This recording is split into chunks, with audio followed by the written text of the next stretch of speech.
Okay.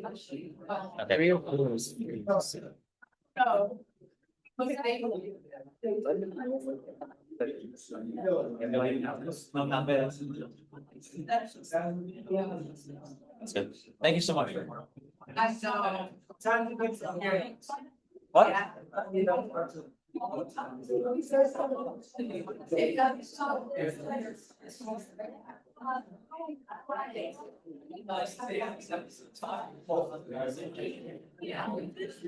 Hello. Oh, I feel really bad about this. Okay. Who's it? Hi. Hello, Russell.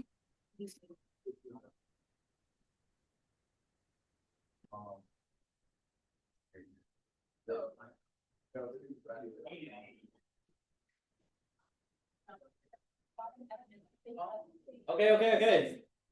We're late, so let's try to make this quick and concise. Say hi to the camera. This is how we're gonna record from today. Okay, we have hopefully multiple phones recording the audio too. Okay. So I called this meeting to order at 7:28 p.m. Yeah, let's do attendance. Man, I'll call it from here to say here if you're here, and we're gonna record it down here. So yeah.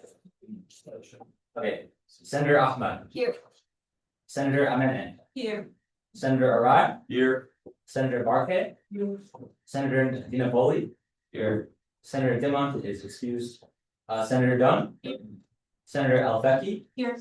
Senator Fanner. Here. Senator Goldsmith. Here. Senator Iftikhar. Here. Senator Islam. Here. Senator James. President. Senator Larson.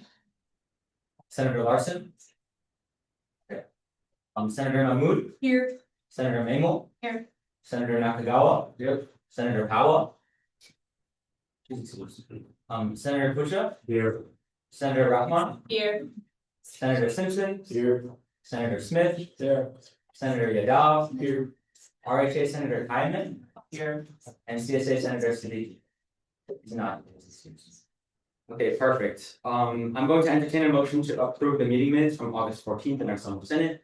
Any Seconds. So moved. Laura, any seconds? Second. Seconded by the car. Perfect. So that passes. We have some lovely people from the Student Athletic Advisory Committee that are here to present, to talk about what they do on campus here and possibly the next steps. You guys can come up now. Please give them a round of applause.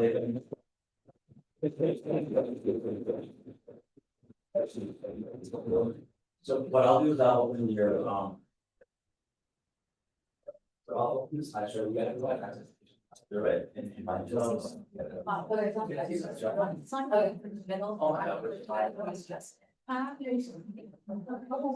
It's like.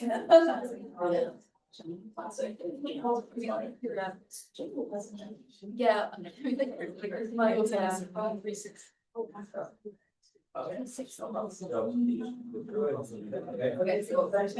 Everybody's lying down. If you have any questions, please speak clearly because our audio system is garbage. So just for the minutes and for recording for the futures, speak clearly and speak in your hands. Well, let's go ahead. Go first. Perfect. All right. Good evening. Try that again. Good evening. Thank you. Love energy. Love the energy. My name is Arnika Edwards. I am the Assistant Athletic Director for Career and Leadership Development for all of our student athletes, over 450 plus student athletes. And my job is to help them figure out what it is that they want to do once they stop playing their sport or when they graduate. You get a lot of what you all would encounter would be going through the Career Center. So I'm like their Career Center pretty much.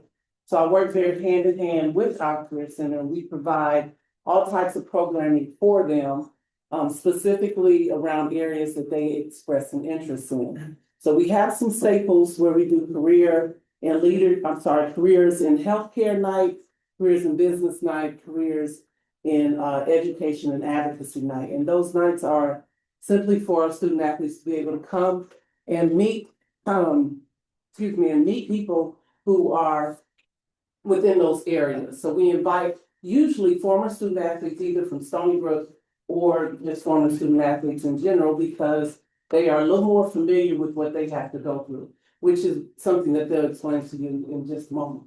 But, so we do a panel discussion and then we do roundtable sessions for all those different areas, and it gives them the opportunity to hear from people in the areas that they're interested in, or to be able to help them to pivot if they're not really sure what they want to do, but to be able to hear from all different people and to be able to network. So the whole point of it is we want to put as many people in front of them that can either become mentors or that can help give them some direction along the way. So we do that, those three things, but we do a lot more than that. We have nights that might be around environmental studies. We have real estate nights. We have how to start a business, where we bring over the small business hub. Lots of different things. I can go on and on with that. And then the other part that I also oversee are our student athlete organizations. And we have a Black Student Athlete Hub. We have a group of PAC mentors, very similar to your pals. If some of you are already pals, but our PAC mentors are for our student athletes, where they are upperclassmen and they are assigned mentees, which are all freshmen or new transfers, and they just simply help them with their transition into Stony Brook as a freshman. And then we also have Black is one of our groups, which is Brave Leaders, Inspiring Courageous Kings for our Black male student athletes. And we have our Academy Leaders, which is led by our athletic director. And we also have our Student Athlete Advisory Committee. That committee is the voice of all of our student athletes. So that kind of gives you an idea of what we do over in our little space, not really little space, because athletics is comprised, it's just like a mini university, because we have all different things. We have a marketing department, we have a comms department, we have business. Just like you all have all the branches within just the university, we do the same thing. But we just cater a little bit more to our student athletes. So to keep from taking up any more time, does anybody have any questions for me specifically before our SAC members speak? No? Okay, well, I'm gonna let them get started. These are some of our e-board members, which are newly elected officers. So I'll let them introduce themselves and do what they do. Thank you.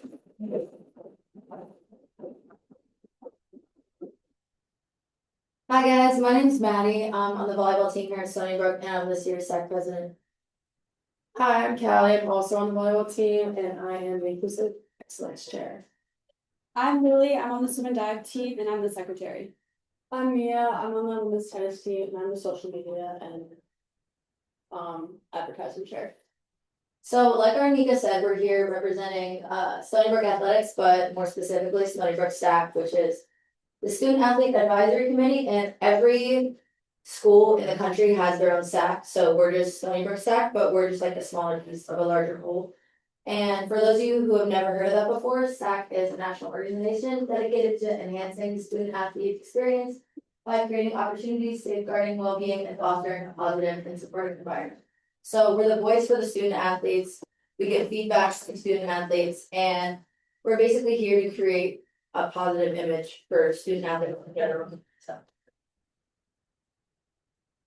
and this is our, obviously some of us are here, but this is the rest of our e-board. We have Neil, which is VP, Jaden on community outreach. Mia's here. Dom is in San Diego. Football's playing tonight at 10 p.m. If any of you guys want to tune in. He's campus in collaboration with Lynn. Soccer is also playing tonight in Connecticut, I believe. So I'd like to go to them, but yeah, the rest of us are here. So basically, what we do as a staff, we do a lot of things for the athletic community. Number one, we keep our student athletes informed on what's going on with the NCAA, which is really important because the NCAA is always changing and always like enacting new rules and everything. So we just want to make sure everyone knows what they're a part of and maybe what they can do with what the NCAA has given us. Two, we advocate for our peers, provide a safe space for athletes to give their input and feedback. I mean, we want the athletic community to be as fun and exciting and what every athlete brings us. So we're trying to make those dreams come true. Promote a positive student athlete image and contribute to the overall success of our athletics department. We put on a lot of events and a lot of them are really fun, informative, and even we do some like self-care students too, so. I'll go into it. And we plan meetings, like I said, activities and events for our student athletes and the community. Including our monthly staff meetings, community service, outreach, events, and more. So yeah, we do a ton of stuff to just like really just elevate the student athlete experience and just inform and educate all of us, because it's really important. We go back real quick. And that QR code, if you guys wanna scan it, it's to our SAC's Instagram, so if you wanna see more of what we do, like see the events we host, or just like kinda check out more of what we do, feel free to follow it. Yeah, we're trying to get. Yeah. One more. Mia's doing her best. Yeah, she is, she's great. Okay, yeah. Yeah, does anyone else need it? Pretty good. Well, you wanna do it in. So we do a lot of community service throughout the year. One of our examples is bears and blankets donated to the children's hospital, so we get together in our study room. And we put together blankets and we stuff bears, and we make little cards with names on them, and they go to the children's hospital. We've done this for a few years now, and it's a really big hit, everyone loves it. We do Souls for Souls, we donate old shoes that would usually go in the trash, and we bring them to be recycled, reused. We do Easter baskets for Sunshine Prevention Center, so we all get different like themes, we make baskets, it could be like a movie night theme, it could be back to school theme, a health theme, so there's just a bunch of different things that we put together to give to them. We do voter registration, we do some tabling and just incentives for voting and for signing up to vote. And we do a lot throughout the year, and we're coming up with new ideas for this year too.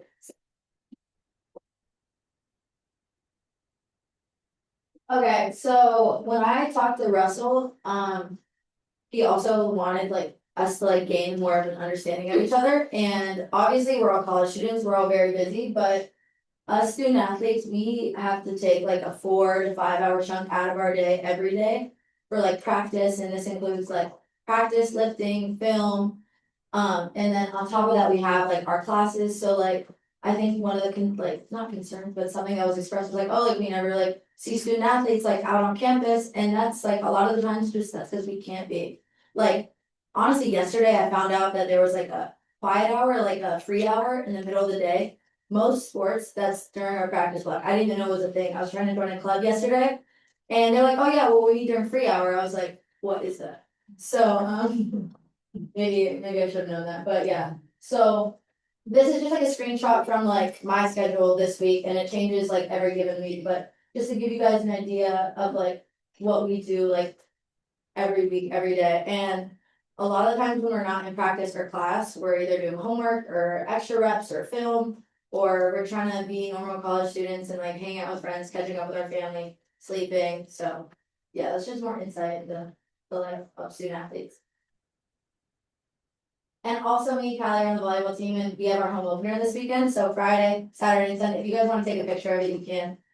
And tell your friends, it should be super fun. I think a lot of people are coming, but our first game's tomorrow night at 6, and it should be super great. And admission's free, so if you're looking for something to do tomorrow night, you're in. Yeah, I mean, the gym is just a really fun environment, and like, honestly, if you've never been to a volleyball game, I would really recommend, obviously I play it.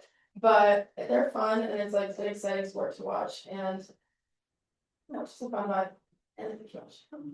Yeah, and the more people that come, they elevate the experience of being like a spectator watching, it just like makes the whole experience 10 times better, the more people that show up.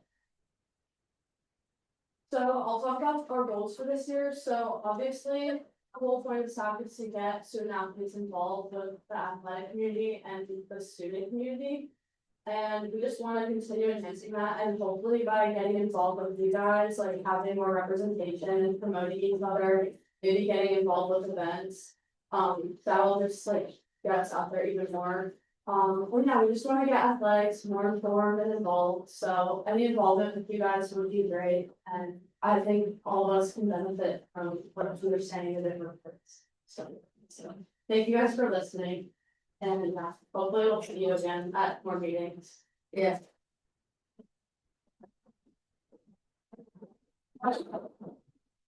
Do any of you guys have any questions? If you want the QR code, and then we can also go back to that. I actually. shared the slideshow with them and Oh, alright, oh. so they all have access to it, I don't know if that's. Beautiful, that's perfect. Yes. Thank you guys for coming to present to us. So I was wondering, is there anything you guys thought of, or I know we just started the school year, but any ideas you have as to how you could bridge the gap between the SAC and the USG? Anything? Yeah, we've talked about like doing more like tabling on campus, like in collaboration with you guys, sort of like meeting halfway. And like you support us, we support you type fashion, and like getting like more teams involved in like on campus events and stuff like that. We also spoke about maybe getting like a rotating chair in Senate, so like our voice can be, I don't, see, I'm not into your guys' USG, I don't know. Like, and like it'd have to be a rotating chair because like our schedules are busy and like they change when we're in season versus out of season, so just like having a staff member who can like come to every meeting. So like you guys can get our input and we can hear from you, and then we would take what we learn here and we would take it to our staff meetings. And we have staff representatives from every team coming to our meetings, so they report back to their teams. So we could be in better education, but that's kind of why we're here, to just like get like our foot in the door and start the conversation, so. We're open to a lot. Yeah, we're open to feedback. I'm not sure who would know the answer to this, but would this be the first time that the SAAC and the USG would have collaborated in like all the years that Stony Brook's been around? Or does anyone know? I think so. Yeah, I think so. Okay. I don't know how, Russell, how have you tried to get in contact with athletics in the past? Sarah, I think you can detail us how we've been trying to get into contact with athletics in the past week. What's it, Sarah? It's been for a variety of initiatives with artificial and their funding. But we've rarely been in contact with students themselves within athletics, and it's mostly been upper administration. Right. Yeah, So I think this has been, if not the first, one of the first attempts to kind of get something going between our students running it. yeah, So I think that's a good step in the right direction. definitely. Anyone else have any questions, any comments? Thank you so much for coming in, and I know like in what we do, you have a lot of like doing stuff for athletes, which makes like a lot of sense, but kind of like, have you guys done like any greater community engagement yet that like we could jump on and help you guys with immediately, or is that something we should like try to build a lot like collectively? Into this. So our community outreach person isn't here, but so far we've talked about some events. We talked about wanting to do some sort of like beach cleanup potentially, which we could do together. I don't know what other ideas he has, but I think that it would definitely be like a good idea to combine and do things together. I know we already had a meeting with some people in athletics about helping like get more people at the games. I know he was at that meeting, and I think like at the library there too, about getting more people at like sports games and like how to increase like community engagement and like get people to like show up for you guys and like want to come, and like Stony Brook like as a school having school spirit. So Yeah. you guys have like any ideas for that? Like off the top of the head is like so difficult, but We actually just put out, I know my team just put out a flyer, like kind of stating all of the like promotions we have at our games, which we've never done before. I'm a senior and I've never seen that, so like. I know one game is like back to school where people are like decorating pencil cases and stuff like that. So I feel like implementing that more and like giving people incentives to come. And then once we get them there, like I think the environment in the gym will keep them coming back, but I think like little things like that. And just like we handed out posters today as well, we got out on campus and talked to people and students. Before you ask your question, let me speak to that. So one thing that we are definitely doing to encourage attendance, we have a collaboration with our dean. So I don't know if you all know, but every school, 11 out of the 12 schools or colleges, college of business, etc. We have a dean's challenge that's going on where they are actually competing against each other for 3 different football games to see who can get the largest number of people to come to the game. from their particular school. Right, so we're giving them free tickets, some 100 tickets, some 200 or more, whatever it is that they're asking for. So things like that, we are putting in place to try to bridge that gap. But the other thing we're doing internally is trying to get our student athletes to understand that this is for them as well.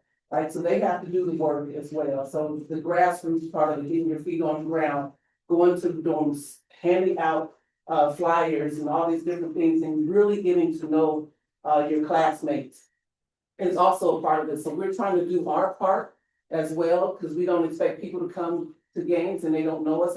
You all want to come cheer for a particular person. So if you come to a volleyball game, now you know 4 people who play on, well, 2 of them, excuse me. And then you got a swimmer right here. Now you can come see her swim. And then you got my tennis player over here, right? So we're trying to bring people in front of you that you can connect to, that will make you come to the game.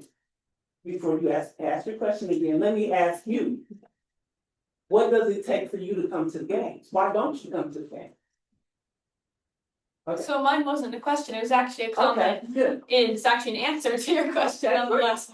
I was actually gonna say, I don't know if you guys, the 2 volleyball players recognize me, but I've been coming to your games ever since I was a freshman. And I'm a junior now, I used to play volleyball in high school, and I think that's actually a good target audience. The students who, maybe did play a sport in their past, but they just maybe aren't capable of it anymore, or they're, not good enough to play D1, or they don't have the time for it.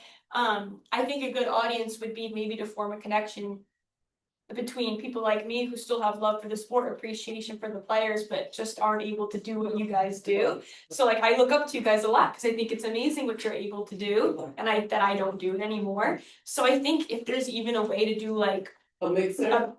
yeah, like I would love to get to know you guys personally, That's a good idea. I'm Carly. Yeah, we follow each other on Instagram. She's She's telling. no, but it's I think you guys get what I'm saying. I think that would be a good way to form friendship, camaraderie. Like I probably am gonna pull up tomorrow. Like things like that. I have an incentive to want to go just because I appreciate the sport and the players themselves. So That's a very good idea. I like that. I'm taking notes of that. We do like, we sometimes invite like elementary teams and like high school teams to our games, so we can even do like a former, I don't even know what you would, oh yeah. or even if you'd be willing to like pepper with me. Oh. Girl, yes. Honestly though, that could be Yeah.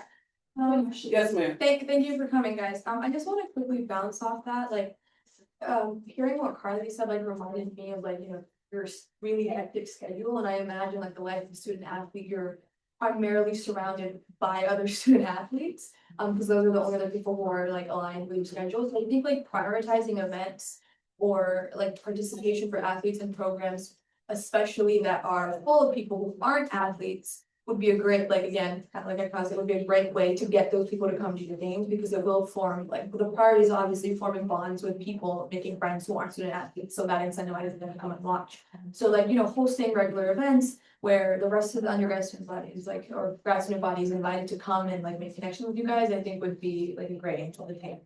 Yeah. That's good. Well, we're here, then we'll come back. Yeah, So I remember when I was a freshman, probably there was an event for the football, the football team were in big. So they invited people, and all they did was do basic drills, and again, basic drills where students can come up and do the drills with them, have fun, engage with the team.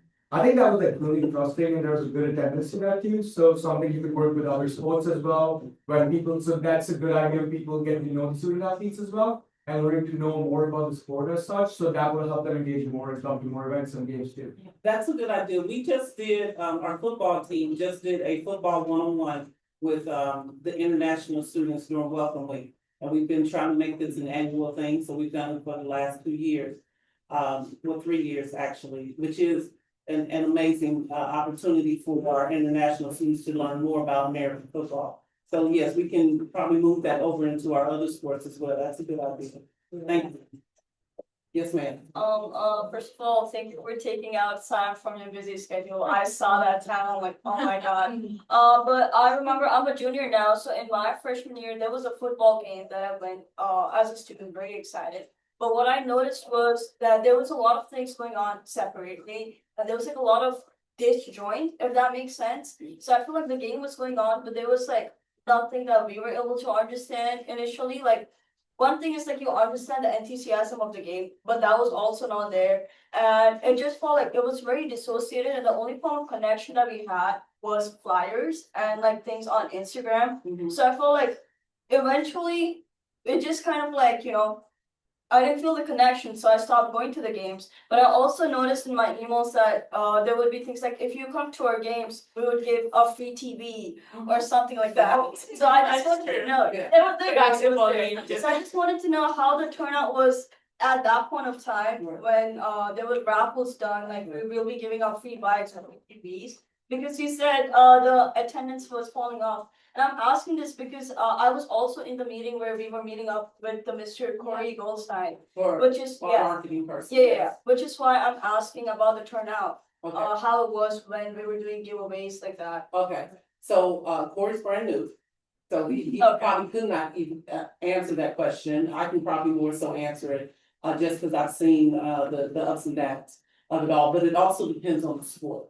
So giving away a free TV could work with football, but couldn't work with tennis, you know what I mean? So it just kind of depends, but the thing about football, people who attend football just love football. They don't care who's playing. You know what I mean? So they're in any kind of state or city, they're gonna come enjoy it. The same way kind of with basketball, but you kind of have to have an affinity for volleyball because it's just not as popular as the other sports as well, tennis and swim and dive as well. So we have to be very strategic about how we do market the people and understanding that there are some revenue sports and non-revenue sports as well. So of course, if it's a revenue sport, we want to bring in as many people as we can because it helps us make some money as well. But knowing that those revenue sports, some of that money also goes to the non-revenue sports in order to maintain their budgets as well. I'm saying all that to say, we have to be strategic, and yes, some attendances will climb when we are able to do those things, but we aren't able to do it on a consistent basis. Because we have to understand the value of the product. The product are student athletes. Okay, so they work extremely hard, so we don't want to devalue their work as well, okay? Before we start, can we wrap it up with the more questions back? Okay, Yeah. Guys, thank you, so we just have a schedule. So no worries.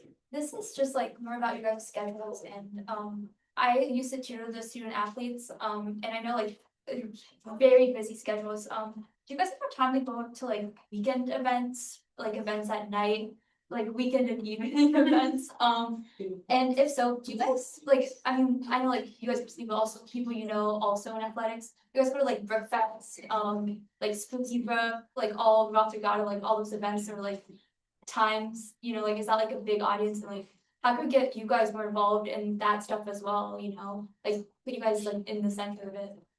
Weekend events, especially for us, we play on the weekends, we play every Friday and Saturday, and we used to play every Saturday and Sunday. So I think that was kind of tricky for us, and it really just depends where, so. But, and it's season as well. For out of season. Yeah. Yeah. The season is important, so we kind of have to rotate our season. So Yeah. if there's something going on in the fall, then we have to ask or we have to engage our spring sports who aren't necessarily playing right now to participate in the things that's going on in the fall and vice versa. Yes, they do have games on weekends like football, and then we got basketball. The schedule is for real, so they don't have a whole lot of time, but again, they have to be very strategic about what they are able to attend or try to pull teams in different areas that aren't working at that time or practice, which they're all the time, not much of that. One more question, you want to pick it? Let's go again. If there's short, then you just that. He's been holding. History. Both are. Okay, I mean, so I like what they said about the like connecting with like past athletes and also like if you do have like weekend or evening games, I think connecting maybe to like residents specifically, those who don't go home like as often. advertising it as like a way to like entertainment or like campus spirit. I say this because I'm like part of the residential association. If you do have a way to like, for me to get in contact with you, I would love for you to come to one of my meetings and maybe present to the residents. Okay. Because I feel like when the games are home and like it's advertised in a specific way, residents may feel more inclined to actually show up. I got you. If that makes Yeah, sense. yeah, that's very helpful. Yeah. Okay. Something we did do, all of our athletes that were in dorms, we would go around and like put like little like posters under doors, like in our entire dorm tour. Maybe that'll work. Yeah, Yeah. we can do that. Yeah, We can do that. You can reach out to Corey, who you've already met, or you can reach out to me, Anika Edwards. I will say one more thing. We have a red zone. Y'all know we have a red zone? Yeah. Red zone is for our students. I would love it. We would love it if one of you all would probably oversee that pretty much. Cause then it's like, you can really help us get other students to come because now you're invested in that. So, I mean, that's something that we can talk about. If somebody's interested in maybe doing something like that, but we can talk about talk with our administration about it. Cause I know we've been trying to find different ways to make that a consistent space.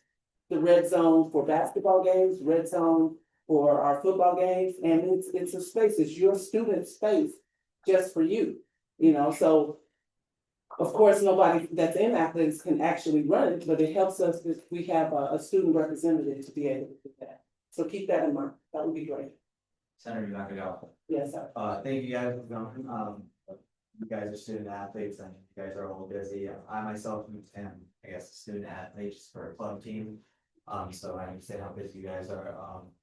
I just, they're almost just bouncing on everyone else's idea, whether it's just like how you said football, whoever likes football, it's on the football. And she comes because she's a former player. I think it's just identifying your target audience.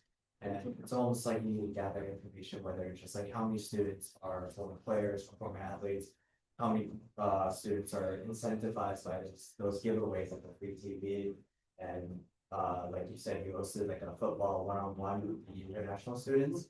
Like some people, whether it's tennis, volleyball, swimming, some people might be incentivized to come because they get to interact with the actual student athletes and obviously actively participate because former athletes just love the adrenaline to obviously compete and have fun at the end of the day, make connections. So I think it's just identifying your audience.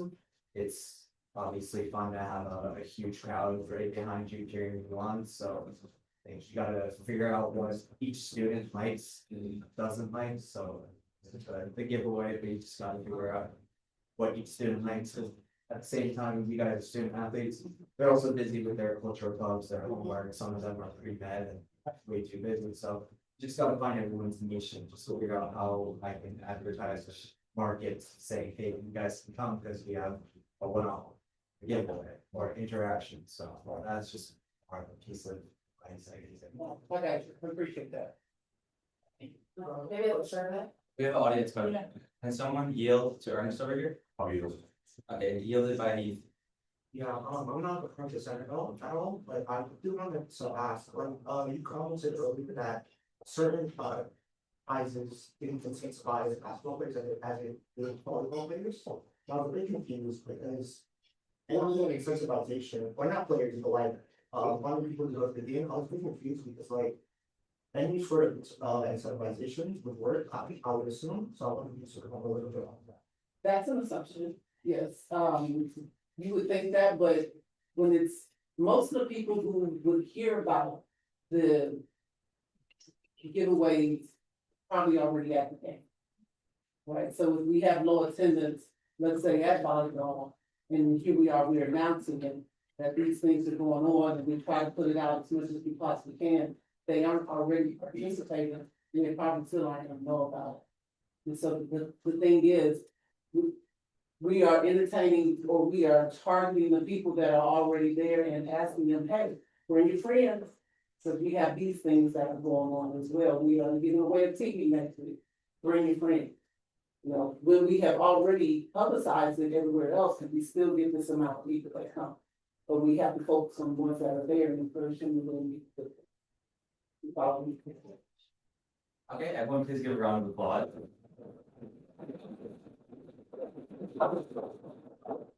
Amazing. We'll definitely put you guys in contact with some of our senators here, especially if you're red zone and everything along those lines. Just because there's probably a lot of next steps we want to approach and work on. But yeah, you guys are good. It's good. If you're free to stay behind, feel free to go. I know you guys are busy. And we're going to move on. Thank you again. Thank you.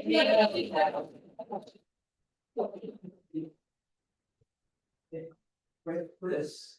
I'll give you guys the details for SAAC and their contacts, all the departments, Anthony's who are interested in working on anything with them. Make sure you pursue, okay?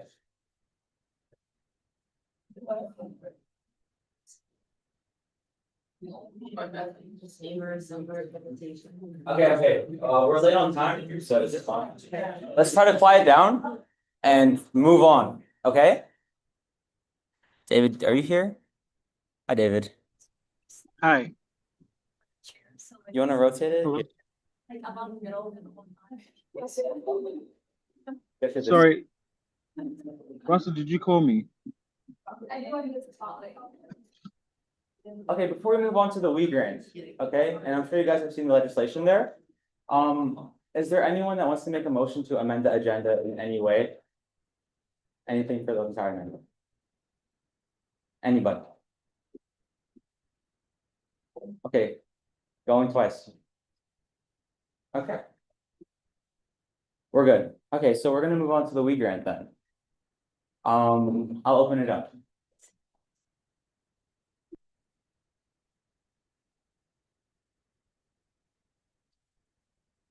Okay, can I get the legislative representative here to talk about it?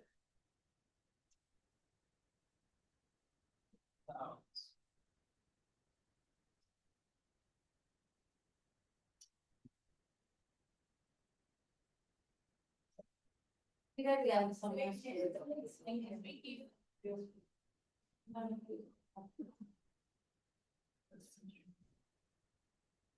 guys, this is legislation to amend the WE grant. For those of you guys who don't know, the WE grant is basically when SCA gives us a certain amount of money and we take that money and allocate it to clubs to host events.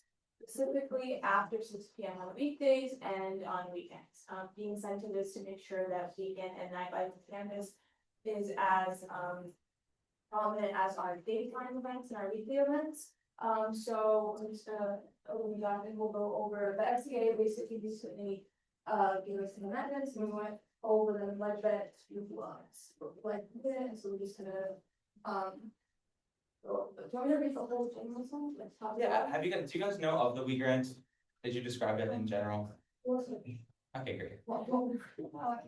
Yeah, go for it, Laura. The WE grant is basically money that we get as like a refund from student life, since we give them $160,000 and then they get a grant from the government.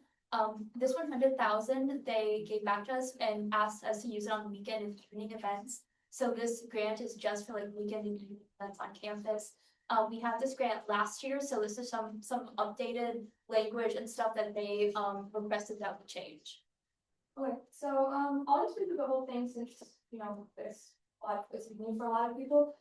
Everything here is already within the financial bylaws unless like I say it's new and made by SCA. So weekend and evening event enhancement grant, a weekend evening event enhancement grant, provide potentially on any standalone or collaborative events hosted by any RSO. So we get nights and weekends and they're intended to enhance the line of campus. The intended event must have at least pending approval from SCA upon application. Funds will not be distributed for the SCA approval if the event is finalized. The RSO will not be eligible to support 3-week grants per academic year, and nothing to 2-week grants in a single semester. Exception to this semester maximum may be made at the discretion of the USG Treasurer and SCA. The RSO must apply for the WE grant at least 4 weeks before the intended date of the event. An exception may be granted at the discretion of the USG Treasurer and SCA. All PBC and unfunded RSOs, regardless of funding status, will apply to the budget grant committee and receive approval from the budget committee. So these 2, 5, and 6 are new by SCA. SCA did put them in. So 5 is SCA final approval is needed for all decisions and will be present for the review and discussion regarding applications for this grant. SCA, what? Stop there. Does anyone have any motions to amend the agenda? I'm asking one more time. Anybody? Senator Yadav. Move to amend the agenda and have discussion on the BW veto. Okay. Thank you. You guys should send her like, we'll talk this out. Thank you Mel, for presenting for, knowing legislation and everything, just take a seat. We're gonna talk about this, okay? Do I have any formal motions on the table that aren't on discussion, any actionary motions? To do something?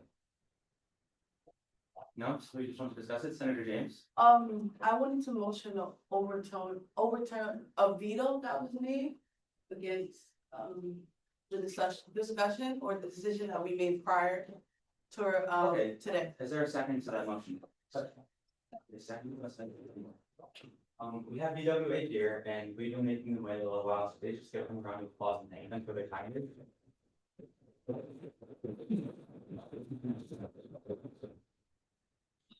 Please get up, if you guys have any questions with regards to the situation, I know we discussed this over the last set of meetings. They are to answer your questions, so we can work through it together. This is just to maintain absolute transparency with regard to this. So any questions as to how their budget was spent throughout the academic year? How any, I'm sure all of you guys know, right? What I'm gonna do is I kind of compiled, a presentation regarding the appropriate bylaws with regard to this veto.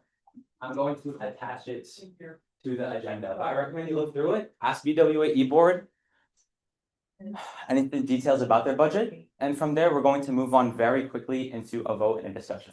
Okay, this should move quick. Okay, we're wasting money just being here. Okay. I'm adding the presentation right now and I'll put it up here. For now, is there anyone that has any questions for the BWAE board? They've worked hard to get here. So anyone have any questions? Senator Fanner. You Evans and you enjoy like a few minutes ago that like you guys brought in a lot of stuff, so I'm just excited to see what you guys have and see what you guys have found out. So thank you for being here today. Okay. So I'll effectively present what I have, just because I'm sure a lot of you are confused as to why we're overturning this veto. So I'll present it over here and then maybe we can all watch it together and figure it out. It's just a discrepancy in the bylaws that I think we need to address. Okay. And I'd like to hear what the Senate thinks about it. I'd love to hear about what BWA thinks about it, and I'd like to just move through this quickly and with absolute fairness and just going by the bylaws. Okay. So what I'll do over here is I'll just amend the agenda here, BWA discussion. Okay, I don't know what this is.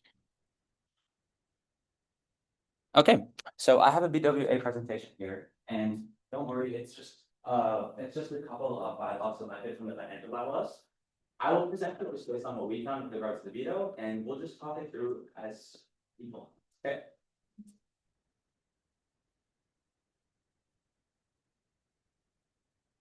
It's pretty simple. Okay, and you can watch me, don't watch the slides when it comes. Okay, if you have to resort back to it, then just do so. Okay. And if anyone at EC has anything to say or any folks out, please raise their hand and jump in as well. Okay, so this presentation summarizes what happened. I think a lot of us were unclear over Zoom as to what happened during last year. There was a whole other keyboard, there was a whole other situation, and there's already a lot going on with the spring budget weekend. So it's important that we take all these facts into consideration at once, and now that we're in person, we actually properly equipped to acknowledge those details. Okay. So in spring 2025, and you guys can jump in wherever you'd like to, we're all here. There was a card issued for appropriate purchases, and Lisa, our accounting person, let BWA purchase at a variety of different locations. So that was no problem over there. In summer 25 and 25, Treasury had multiple violations of lag, including overspending, missing receipts, and a late card return with regards to the Chase card. Okay. In August 14th, which is when our last Senate meeting was, the Senate voted on probation training, training in general, a written action plan for the e-board, and a $1,300 about line budget deduction. Okay, this is a deduction on their line budget. Okay. The next day there was a veto partially applied to own that $1,300 deduction, and we kept the probation, the training, and the plan remained. Okay. What the veto decided on was that we just dropped the lessening of their line budget. Okay. Today we're meeting on that again, taking a closer look into the bylaws and deciding if Senate wants to address this. Okay. And we're working with BWA here so we can be completely transparent with them and also just work together with them on this because they've been through a lot, just kind of hearing about all of this. Okay.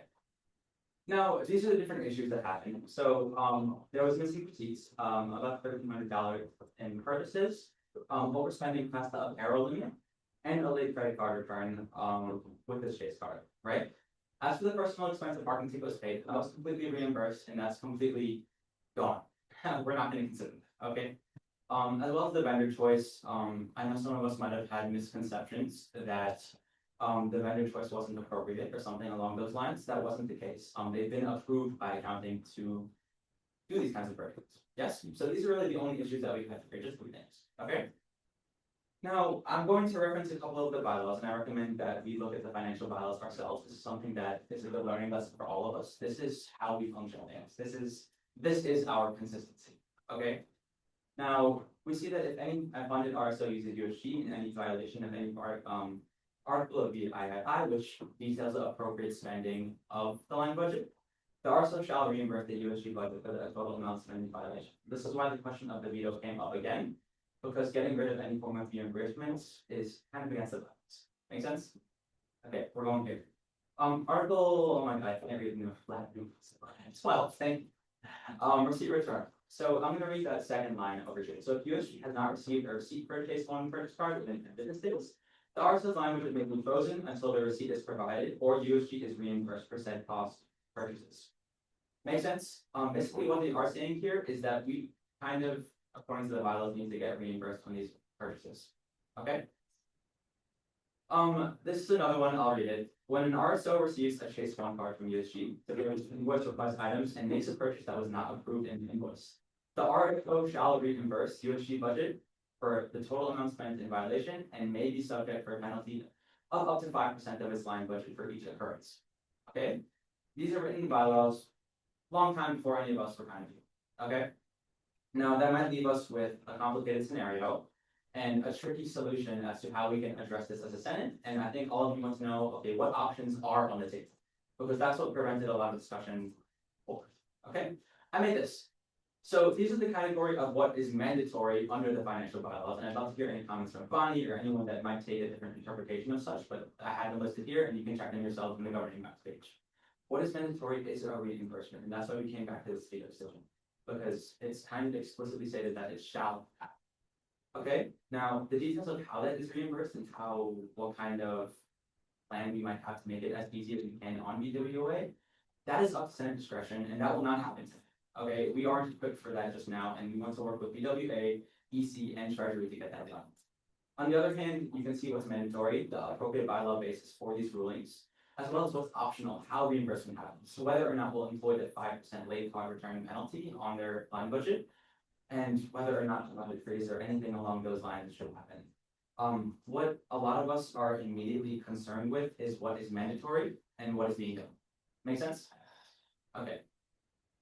Now, these are some options, and frankly, you should take this with a grain of salt, but I just told you what's mandatory and what is optional depending on the bylaws themselves. Okay? My personal recommendation is EVP, but I'd love to hear from BWA after this, and I'd love to hear from all of you because I'm one person. Makes sense? The veto can be corrected so that we can also edit that motion so they can input. So technically overriding the veto, what that would do is re-employ that $1,300 line budget deduction, right? Now, that's not perfect either, because if we deduct their line budgets, that's not a reimbursement. That's just kind of taking money from the SAF and putting it back into the SAF. It's just moving numbers around on paper. Okay. So my suggestion, and this is up to Senate's discretion and easy, is to amend to remove that line budget deduction because it's not doing anybody any favors. Okay. Then my third suggestion is to decide at a later point in time when we have associate justices elected on what an appropriate reimbursement plan is, how other student systems have employed this in the past, and what kind of precedent is set, and also what works fairest for a big club that does a lot on campus like BWA. What I'm planning to do here, and what I hope we can all cumulatively operate under the basis of, is we just need to follow those bylaws. And we need to make it as painless and as smooth as we can under that department. Okay? That is all I have to say. Thank you. And any questions? I know I'll send to SCA Director Murillo for any comments. So I just want to point out some, clarifying, information, so the bylaws do not say that it's mandatory, the monthly shall, it says may. It means that it's not mandatory, children that you may, or you may not.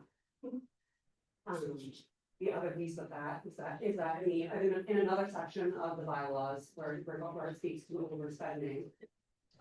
There is language that I would encourage you all to be consistent in applying here. That says that if there's an overspend, which is ultimately truly what happened here. That it gets deducted from the next year's budget, which already happened, that PWA's budget was cut. Well, probably more than almost any other club. It is not mandatory to require them to reimburse. And as I stated before, you can't. You can't force a club to reimburse. What you can do is cut their budget. If a club chooses to not pay you, then the only leverage that you have is to cut it from their budget. You cannot make individual students reimburse, you don't have the authority, we have the authority for clubs. And a club could just spend, you don't stop their spending, or take the money from their budget, but that already happened. That developed the product significantly.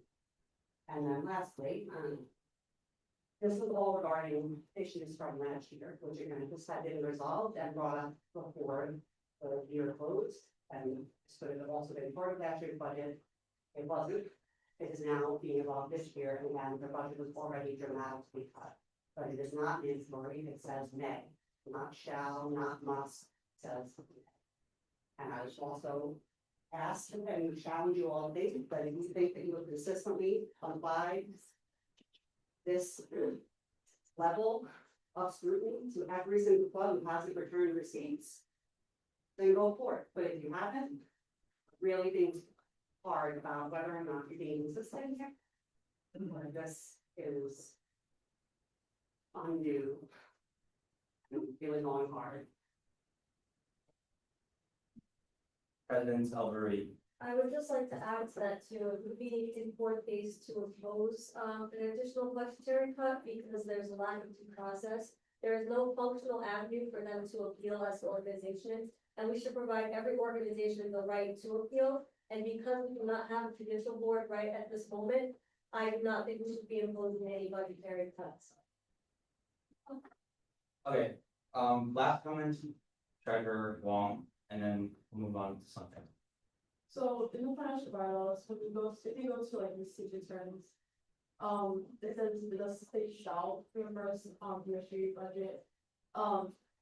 There are definitely clubs that do not have any receipts, and we did request it, especially has the power to request the clubs to reimburse your budget. So it is also my fault. Like I could have just been the other way, like you have to reimburse. Like I didn't even have to bring it to Senate, and bringing it to Senate is because I see this situation and this is complicated. I know the president that is not here already. And this is a brand new e-board, so I decided to bring it to Senate. But if we were to follow the financial bylaws, Treasury didn't even have to bring it to Senate. This is not up to discussion. There's no receipts. The club has to be at first. And this we have also kept with for other clubs, if they didn't have the receipts, we also requested them to reimburse and they didn't reimburse. And this would like you didn't know because this is already the bylaws and we just had to follow through. And the club understood because it is in the financial bylaws. Okay, I'm sure a lot of you are confused. I would be too. Okay, do all of you have the financial bylaws open? That is the first step and that's a necessary step. Get those open. Okay, we're gonna do this together because I am the last person on earth that wants to employ community measures when they're not necessary. Okay, we're working through this productively. Okay, and check my slideshow. Quickly, I say there are Referring to the language about receipt return. There needs to be a lot of editing of all bylaws, but the receipt return language, which is major issue, that point of contention with the project of discussion is where it says in May. But again, like I said, the budget was already significantly cut. So one would argue that they already made the budget. I'd like to add that this is true. BWA's budget was significantly cut during last spring budget weekend. I also invite you guys to consider that too. It's not easy. Senator Fanning. I just guess I want to say that I do agree that in most cases, like clubs should reimburse money that they like money of things they've bought that they don't have receipts for, but USG, like as USG, we caught this very late. That e-board is gone, the ones who did that. This wasn't noticed until the summertime, and now it's new people in charge of it. It feels unfair to ask people who weren't even the ones who like bought this stuff to begin with to reimburse us. And there's only so much we can expect from people and individuals and clubs to do. And I think it would make no sense to treat this as if they just overspent for budget last year. And I think that's the nicest thing we can do for PWA. And our job is to support clubs and help them host events, help them do their best on campus, not to punish or hurt any club. Okay, thank you, Senator Fanning. Points should not be 30 seconds or less. I just wanted to suggest them say something like. Yeah, I'm sorry, you're right. Yes. Yeah, anyone at PWA, does you guys have anything you wanna add? I know it's a complicated scenario, I know it's not opening through this. This is just a conversation that needs to happen and needs to be addressed, so stage is yours. And speaking to the potential $1,300 cut to our budget, I would just like to run you through some numbers. Our previous budget for the 2024 to 2025 school year was $24,812.48. Our current is $13,855, a 44.16% decrease for an organization that represents the Black student body, making 5% of the total student body. Our budget for last year's fashion show and banquet was over $20,000. Those two events are hallmarks of our association. We're coming from the 40th and 48th Annual Black Queens Association. We will already have to fundraise $10,957.48 to bring our 2026 event up to par with what we have done so far and to get to where we need to be. $12,257.48 will have to be fundraised if we lose our $1,300. That budget cut of 44.16% is eclipsed only by, I believe, the Bill Club at 87.23% and Equestrian Club at 84.89%. Thank you. That's a great point. Any senators have any comments or questions? Senator Iftikhar. I just wanna make sure the 1.3K is explicitly from the Chase One card, right? Bonnie? Yeah. Okay, I'll come back, sorry. Okay. Any comments additionally? We're gonna quickly move from this to further steps. Senator Rahman. Thank you for presenting to us all these new information. You know, you guys are a huge pillar of this campus community. You went through a lot and, you know, a lot of students feel like they're misrepresented, they're not represented at all. So if you went through such a huge cut and then we put you through more cuts, you might not have a community to, you know, to look up to. And this wasn't really your fault. It was all in the past. And yes, we want to reimburse this and that, but we don't want to lose you as this huge community. So really, we don't want to lose such a big pillar to the Stony Brook campus. Can I have someone open the bylaws? Everyone has it open. I don't think, can I be clear, does anyone have any missing details here? Anyone have any questions about the situation, about the different perspectives? I think they're very clear on both ends. I think it's a very difficult thing to address in general, but is anyone confused? I think that's what I'm getting. And that's okay. What's up? So I'm not sure, but from what I know, the last year's treasurer is the current president, and I wanted to know that when the entire card purchase stuff happens, does the treasurer have access to it or not? Bonnie, do you have an answer to that? Yeah, I was able to refuse my question. Ask them. I wanted to know that, so if there's a treasurer for the club and there's a card, given to the club for expenditure, does the treasurer of the club have access to the receipts of that? Well, it's also the club's responsibility that like all the board members are aware, especially like the treasurer of finances. So they do have access? Well, also like when a club goes to the store and buys stuff, like the club should be communicating with within the club to like the president, if the president bought the club, like the president should be giving the receipt and it's like saving it and recording it for their own club for financial purposes. Okay. Thank you. Okay, any last word from BWA? Again, I think. If I can speak, there was a severe lack of communication on the day of the fashion show. Our president had the card in her possession. When you check out a card from accounting, you get the card, you sign for it. You also have to do a Google form, which is a digital record as well. And so she had the card in her possession. On Saturday, April 26th at 1:20 a.m., she had emailed Lisa to ask for permission to use the card because we had no clothes to provide for about 4 scenes of our fashion show. And that is, I don't know, we let some passes around. That's written in this email. That was extensive communication. Nobody had any idea where she was. We had an idea that she was in Roosevelt Field, but that is 34.9 miles away from here and 55 minutes away. I was not there. I was at Starbucks throughout the course of the day at 2 and 5. She didn't come back until I believe 45 minutes before the show at probably 45 show.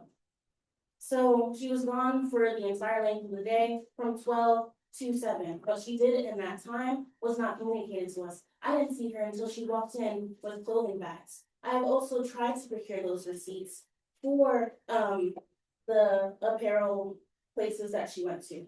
However, it has been an extensive length of time since she had shopped there, and it requires several forms of authentication to procure those receipts. She was in a car accident. As far as I know, upon impact with her car, those receipts are gone. I have no record of those, and I unfortunately cannot provide them. Thank you. And for the record, and I think everyone at least here can acknowledge that, you guys have done everything right. And whatever decision might come about, it is less about you guys as a club. And we recognize all the great things that you do and more about language and what we have in text. Anyone have anything else to add before we put this to a vote on overturning the veto? Or anyone have any motions? Yeah, of course. I do want to know, like, do you think the president votes her away, or do you know when? The clothes, any clothes that were not on loan from a small business, because that's what we usually do. We contact small businesses for our fashion show, and we usually get those clothes loaned. Any clothes that were purchased from a retailer or a large retailer, they were likely donated in accordance with our philanthropic principles. Any other questions or comments? Anyone on EC? Senator Penn. Let me wait for the thing to get passed around. Yeah, we can wait. You guys have another copy of this? No, unfortunately, I do have another copy of when we were already willing to accept the apparel the apparel penalty for that extra money that we intended to spend, and we had read the financial bylaws. We had actually met with, I believe, one of the councils in regards to hopefully getting that amended. And because we were notified that it was going to be a very tight time frame between an amendment and our fashion show, it couldn't be amended, and so our solution was to just accept that penalty, and we have it on record that that was really insightful. Can you guys take a scan of that and put it in the chat? Take a photo. Yeah. Yes, I appreciate it, and I thank you guys. If there's no other comments in the next, say, 5 minutes, I'm going to entertain a motion of previous questioning, and we're gonna get this done. Okay, thank you. Let me know who this photo is taken and put it in the chat. Yep. Someone please. Do they have questions?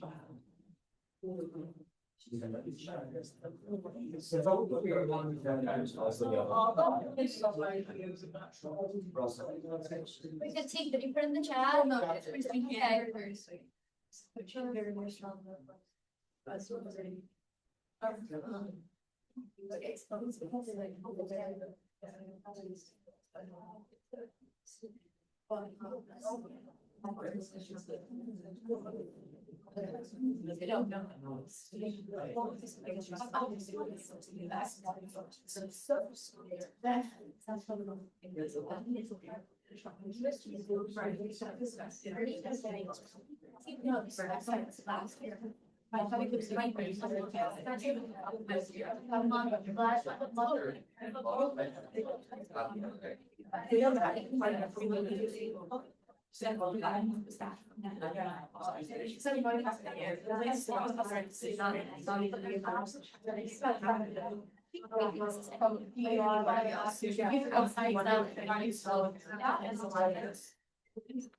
Yeah, I don't really do both.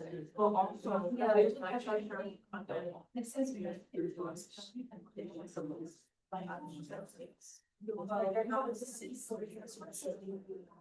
No, I mean, it's weird. Oh, that happens. Yeah, yeah. I understand. We don't have so much confusion, right? Nobody, nobody's fighting that, right?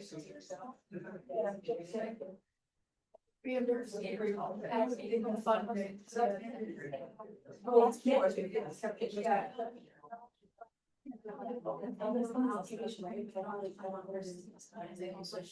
Okay, while this is being going around, does anyone have any questions for VW agent quick? Otherwise, I'm going to entertain a motion for a recess, okay? Okay, very good. Last question, and then we're gonna do a recess, okay? We have a question from our Senator Yetta. Okay, I just wanted to clarify.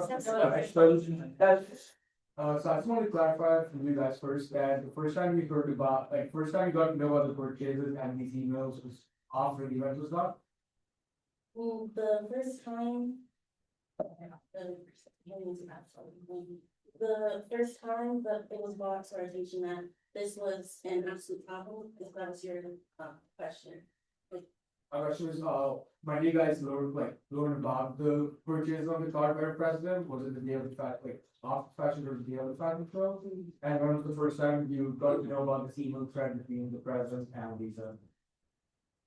The first time I was privy to that email thread, I was under the assumption that she had the card, and so the card information was between her and Lisa because that was her direct line of communication. We were using that card, the card was in her possession. The way that we have been doing it for the duration of the year was whoever checks out the card, has the card, brings it back with the receipt within 48 hours, which is a council's policy. With that being said, I was not privy to that email correspondence until June 26th, when I received several emails regarding the multiple IRs having no receipts. And I had also communicated to our former president because that has happened under her, all of those that happened when the card was in her possession, and so I had no idea. Just to follow up on that, you were the director of session, right? Yes. And did you also have access to the VW email, the email that was used to send all these emails to Lisa? Yes.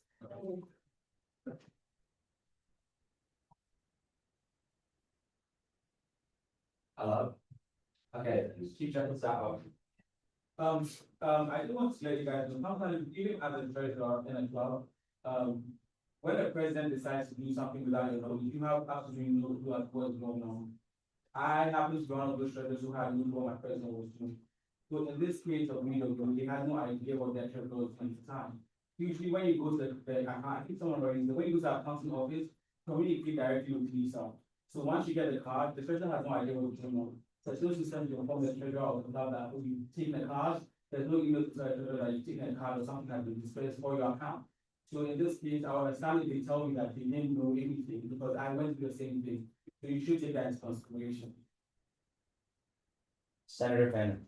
Just wanna add on to what Safra was saying and saying that, I think it's the third email where Lisa tells the club that there's 1,500 on the card. And as long as they're under that, they should be okay with buying. And ask if they plan to go to multiple stores because it may be flagged. But if they do flag it, they can call Lisa and she will purchase with the code online to them. And I just think this is a lot of confusion for a club to receive an email like this. And during this correspondence, there's no real way for them to know that what they could be doing might not be approved and might be wrong. I know if I was a club and I was contacted with USG accounting and they were telling me this type of stuff, I would think what I was doing was allowed. And I think we need to kind of accept that like we can also make mistakes and sometimes like confusion can be caused from our end. And that's our job to improve communication. Any other comments or questions? Okay. Any other word from you guys?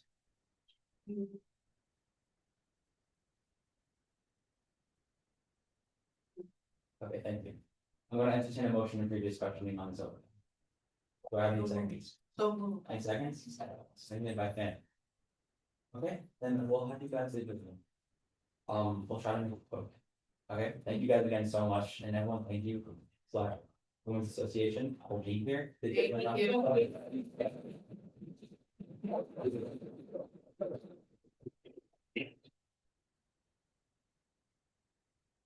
You guys are in the one of the class, please step out of the ring.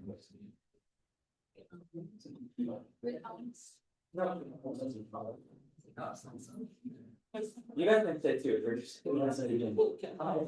If you are a speaker here invited today for VWA, please step on over. Thank you. Okay. Now, the motion is to overturn, and that's been seconded. Okay, we are now entering a period of discussion, and I'm gonna be pretty strict with these, okay? If there's any new things that I haven't heard before, I just wanna make sure all of you have everything in mind here, okay? Anyone have any comments? Nothing. Okay, great, Senator Ixtapa. I really do sympathize with their situation. I was like really looking into may/shall pay within the bylaws. And I know everyone interprets it differently, but how I'm interpreting it is that reimbursement is mandatory, but additional penalties are up at the discretion of the Senate. That is the word may where it keeps coming up where you know, again, reimbursement is mandatory, but anything else we do on top of that, given a violation, is up to us if we think it's necessary. Now, I just want to make that clear and say that's how I'm interpreting it. If someone else is like looking at it a little different. Senator James. I just wanted to say that these things apply if we did what we had to do correctly and on time, right? So we also didn't do things according to how we were supposed to do it. So we have to keep that in mind and also understand that there's room for interpretation and perceiving things a different way. That's all I wanted to say. Okay, any other comments? Anything? Does everyone fully understand the documents that you've just been given? Okay, Senator Rothman. I just want to ask everyone, if you were a leader of your club, you had almost $12,000 slashed from your line budget, and now you went through this, another $1,300 line budget. How would you feel? Do you think that these reparations should be affecting you when you had nothing to do with it? Is this something you want to inflict on yourself or someone that you care about?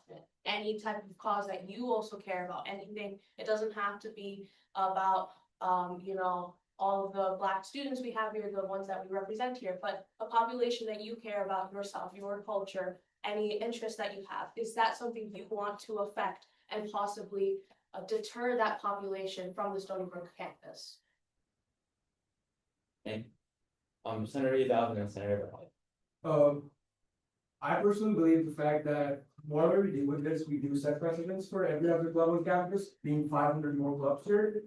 And the fact being that if we don't go with that, if we don't go with the language card or the USG financial bylaws that they did violate, right? We're giving precedence out to other clubs that they can also get away with it. It may not be the same scenario, but they can still get away with having a situation, being a situation and not being not being taken on, not being under the same bylaws and like not having the same bylaws respect to clubs. Senator Barkett. So I just want to emphasize what was said earlier. They did everything right, and also what they had said earlier about the fundraising, that if this, if their budget is slashed even more, the amount of fundraising, I don't remember the exact number, so I'm sorry. But that's over $10,000 of fundraising within 1 year, like that's an insane number. And also just the fact that if that budget were to be, if their budget were to be slashed, that is putting them in like this same category as the equestrian club, which, you know, no just to the equestrian club, but the Black Wings Association and the equestrian club, which that should not be in the same category. Okay, did anyone from you see, is that a handout, TJ? Yeah. Okay, and admin director. Oh, yeah. I was gonna say TJ first. So I've been involved with this since the summer.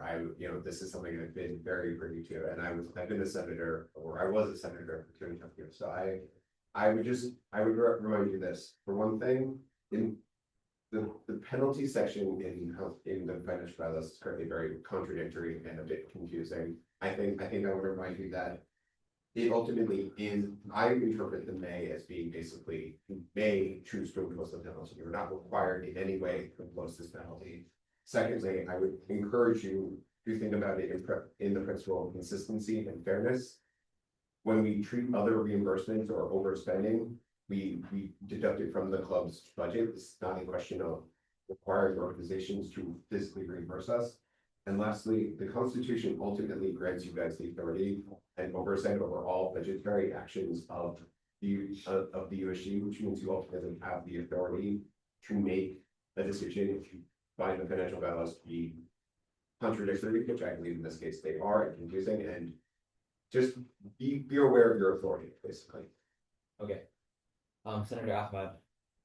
Based on the comment made by another senator, here was that if your club had an issue like this, I feel like if a club does something good, they carry the repetition and enjoy the same repetition in the next semester onwards. So I feel like if a club makes a mistake in the previous semester, they should fulfill and take up that responsibility as well. The only reason why I wouldn't be as stern with this is because clearly we also had been late with the follow-ups and everything, which is the only reason why we would try to like let it slide a little bit. But I don't think there's room for I don't think it would be fair to deal with issues like this by only feeling sympathetic towards them. It's just that it was our fault as well, which is why I don't think we should be very stern with them in terms of this. Okay, Senator Nakagawa, and then Senator Nakagawa? What I was hearing from Senator Yellow, we are setting a precedent, so we ought to be too diligent about what we interpret in terms of the Constitution, the financial bylaws, so. What they're getting a cut of, whatever, 40-some% is pretty detrimental. But there can be ways, obviously, the $10,000 a lot, and how I view it as, like, there's things you can do, and that penalty, that $1,300 reimbursement, and then that budget cut is it's gonna hurt them for this year. But there's ways around it. It's, for now, it looks like just a weird the penalty is for, like, if they spend their whole budget, this would be going down a rabbit hole, but they could get the budget back to that original 24 grand. So they're looking for, if it's current as is, they're looking for that 10 grand, and like, it's a betrayal by the board, where the president was betraying the board, but at the end of the day, it's their reputation. So I think we're setting precedent, so please be careful. Thank you. Senator Manuel, should I keep it under 30 seconds? So I just want to emphasize that there was another point in the bylaws that vice president or Bond didn't really go towards, and it states that RSOs, in the event that an RSO spends more than their allocated budget, that executive board of the RSO shall be responsible for reimbursing USG for the overspent amount from personal or RSO external revenue account funds prior to the end of the current academic year. Now, it is on us that it isn't last academic year, as Senator James was stating, but again, if I was in a position that they were in, I feel like it wouldn't be my fault that the president did do stuff behind my back. So I kind of feel like taking away their budget as well as the reimbursement is not sufficient, or it isn't helpful at all. But I do feel like the reimbursement should be taken into account. sure should happen. Okay, Senator Fanner, please keep it short. Well, I just wanted to say that I think we need to set precedents for ourselves of taking action as things happen, noticing things as things happen, and not like noticing months after the fact when things have changed. This Senate doesn't have was not there last year. You're all new people. If this happened last year, you guys would not be the ones voting on it. So why are we deciding to punish them now? It's different people, and same thing for the club board. When we allocate budget, financial bylaws, we use the whole thing of, we don't everything we can, because we don't say for the next year or the year after that, because every single year needs to be taken as its own, because the school is constantly changing. We can't punish people for things that they were not around to do. Okay. Treasurer Wong and then SCA Director Marilla. I just I brought it to Senate, so it's up to you. I just want to leave the class, right, and say what I think about it. But I think the senator mentioned before, they didn't know they were over budget. They actually knew they were over budget already by the point we were constantly talking about the apparel cap. And they even asked for exceptions for the apparel cap, and they still went on to buy these clothes, knowing that they were exceeding their apparel cap already.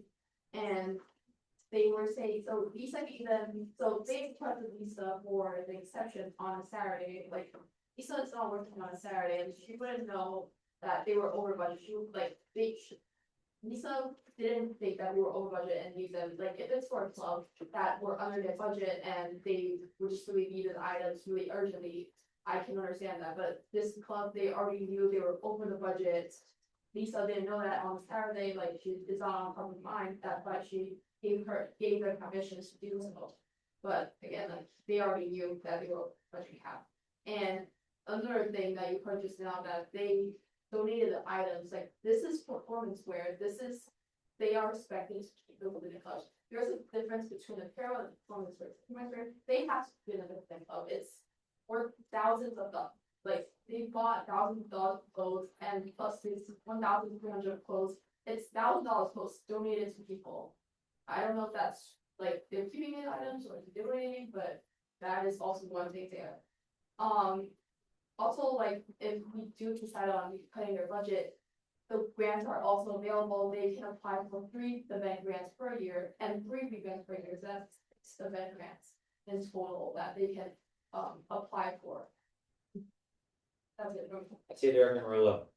I just want to point out again, that your governing document needs significant improvement, as has been stated, contradict themselves and are confusing. Because yes, on page 16, it says that in the event that MRSA spends more than allocated budget, the executive board shall be responsible for reimbursing USG for the overspent amount of personal or revenue amounts prior to the end of the current academic year, which again was not possible because we didn't tell them about this until the end of the year. But then later on page 30, it says overspending, again, regarding overspending, and at that point, it says if the overspending amount is not reimbursed from their revenue account for 2 months at the end of the year, they shall receive a penalty of overspending amount on the line budget following year, and as we know, they receive significant penalties and budget costs already. So yeah, just want to point that out, and I would implore anyone who is really excited about legislation to please fix these bylaws. Okay, any last comments? Let's please keep them short. We all know what we're talking about here, I assume. Senator, if they In real life court systems, they have laws in place that when someone is accused of a crime, they are allowed to provide context that lets them to that situation that reduces the charge that they face. And the way that we have that in USG is that the bylaws essentially state that at the end of the day, Senate can make the final call because every situation is nuanced and every situation has a caveat and every situation affects the student body. And so, my personal opinion is they have already faced their, I guess if you want to call it a punishment, by probation, by having an action plan, by detailing those things out, right? And so they have, and in my opinion, that's the parallel in a real life court system of their reduced sentence. And I think, I'm implementing this additional penalty when it was also on us, it's not fair. Who's going to hold us accountable when it was also our fault of, being late and not being on time? And so it's not only fair for us to be the executioners of a punishment, but for no one to hold us accountable. That's an imbalance of power. And keeping that in mind, I think I would in this case agree with the partial veto. last comments, Senator Simpson, I'm sorry. I was trying to get clarification. So they ordered originally clothes from both Fashion Nova and Amazon. And the reason that they had to make this last minute purchase was because the clothes would not arrive on time. Is that correct? But it is on them also that they ordered clothes at close enough date that they would not arrive on time. This is one of the biggest events you consider ordering clothes maybe a month before and knowing, making sure that they're gonna get there on time, and that you don't have to rush to do something, emailing this at 1:30 in the morning, days before the event, ask her to use a card, and when they're already up over the budget as well. Okay, thank you all. Senator James, did you have something? No. Okay. You have something else, or Senator Yadav, or, okay, please keep it short. I think I'm gonna do 2-3 more comments and we're done. So I just wanna add, to my previous comment and follow up what Senator Nakpal talked about. The fact being that the budget cut they went through was not at all in relation to the events that came up later, right?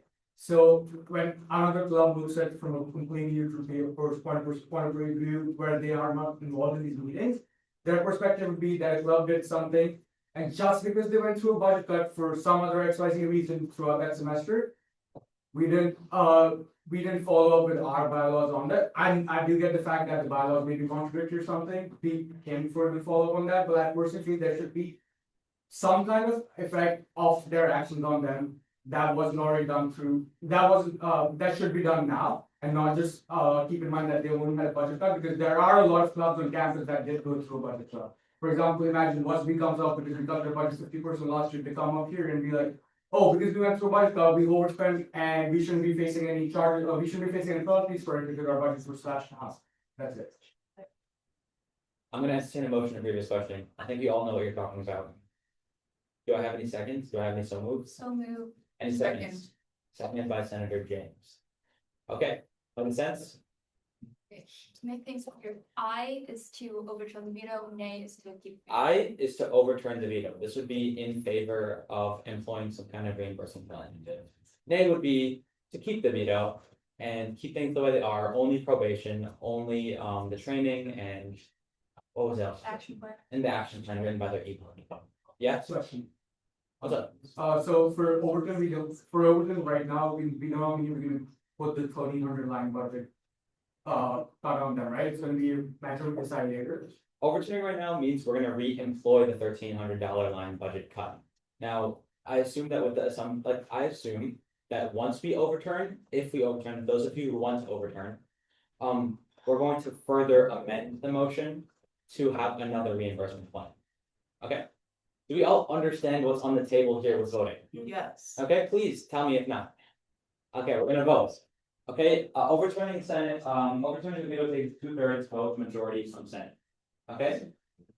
Ayes to overturn, nays to keep it the way it is. Perfect? Yes. Okay.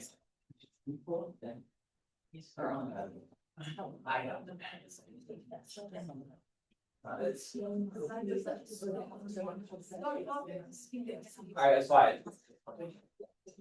Okay, Senator Asmat. No. Senator Amine. Senator Arai. Nay. Please speak up. Senator Barkay. Nay. Senator Di Napoli. Nay. Senator, the monster here. Senator Dunn. Abstain. Senator El Becky. Nay. Senator Fan. Nay. Senator Goldsmith. Nay. Senator Iftikhar. Abstain. Senator Islam. Nay. Senator James. Nay. Senator Larson. Oh, not my bad. Okay, Senator Mahmood. Nay. Senator Mabel. Abstain. Senator Nakagawa. Stay. Senator Powell. Not here. Senator Bucha. No. Senator Rahman. Nay. Senator Simpson. Senator Smith. No. Senator Yadav. RJ Senator Kaiman. No. And CSA Senator Siddiq. Yeah. Oh my God, I'm sorry. Senator Rothman, I need to update that. Wow. What's it? Abstain. Okay. Obviously the veto stays in place. Hopefully you guys know what abstaining is. Okay. I'm not abstaining out loud. Okay, abstaining is when you're on like the, Sarah, did you have something to say? I did just want to say, if you guys are abstaining, it should only be for a conflict of interest, or if you feel you do not know enough about the situation. Otherwise, you should be confident in making a decision and representing the student. It's okay.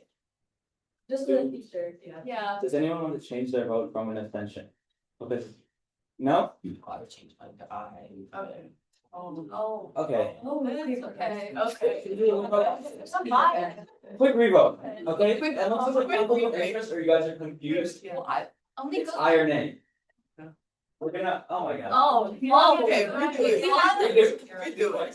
They don't say it. Redo. Yeah. Wait, I just don't think you guys knew what it was. Yeah. Okay, revote super quick, okay? Okay? Quiet down so we can do it. Senator Ahmed. Nay. Senator Amin. Abstain. Senator Arai. Nay. Senator Barkey. Nay. Senator DiNapoli. Yeah. Senator Dimont. Not here. Not here, thank you. Excuse me, actually. I would. Senator Dunn. Aye. Senator Alfaki. Nay. Senator Fanning. Nay. Senator Goldsmith. Nay. Senator Iftikhar. Abstain. Senator Islam. Nay. Senator James. Nay. Senator Larson. Not here. Thanks. Senator Mahmood. Nay. Senator Mamel. Aye. Senator Nakagawa. Senator, no. Yeah. Senator Pusha. No. Senator Rahman. Nay. Senator Rothberg. Aye. Senator Simpson. Senator Smith. Nay. Senator Yadav. Aye. RJ Senator Kine. Nay. Okay, veto stays in place. Yeah. You have those? Okay. Can you erase the board? I'm gonna call them back. Oh, here, erase it. Ah, you want me to see it? You gotta get on that. Hurry up. I get it on.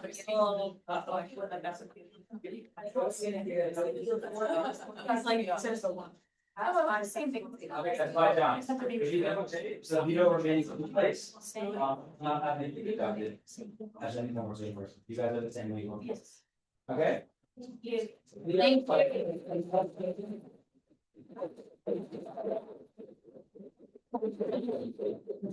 Do you guys have any questions for us?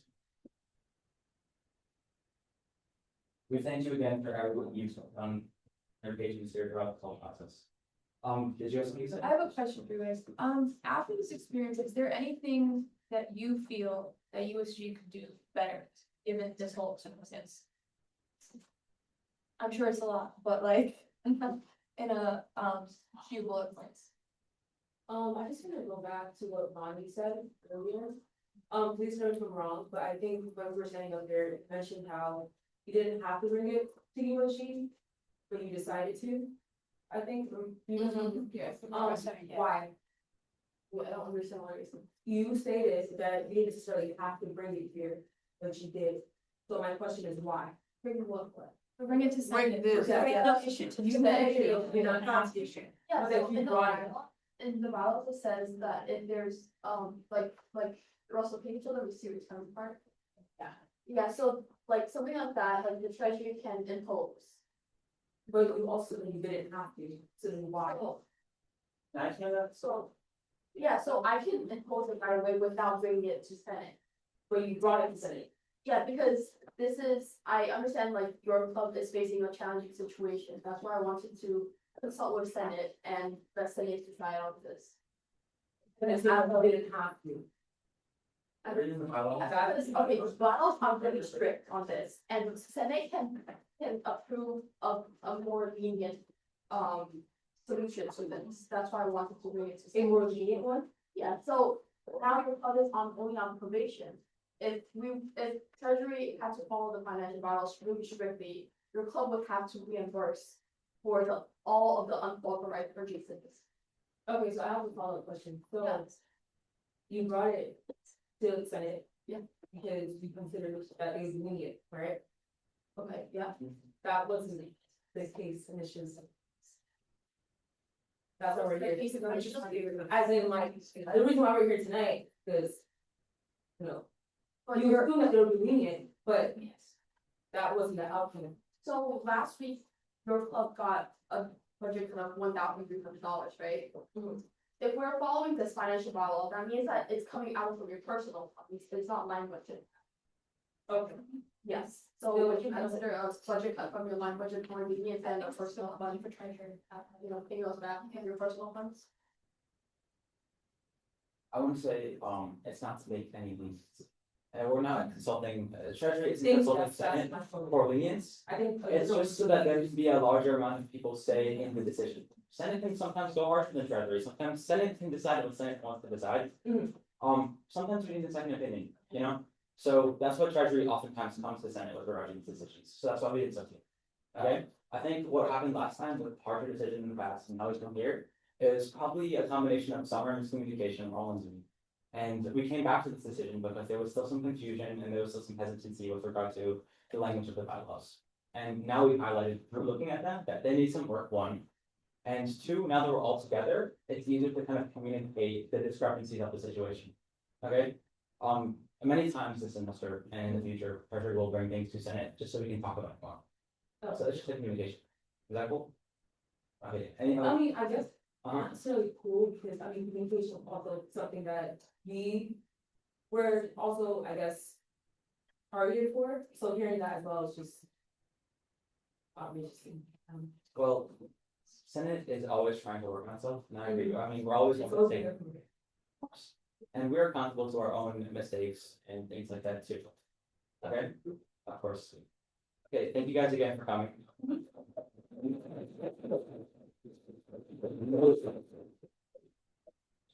We'll be in contact moving forward, as well as the details for probation on next steps forward.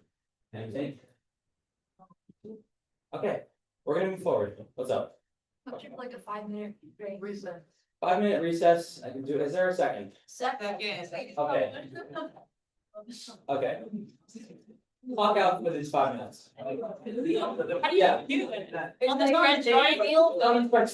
On the spreadsheet, how do you do it? What? Well, I can't do it on the apps. You write it down that you have.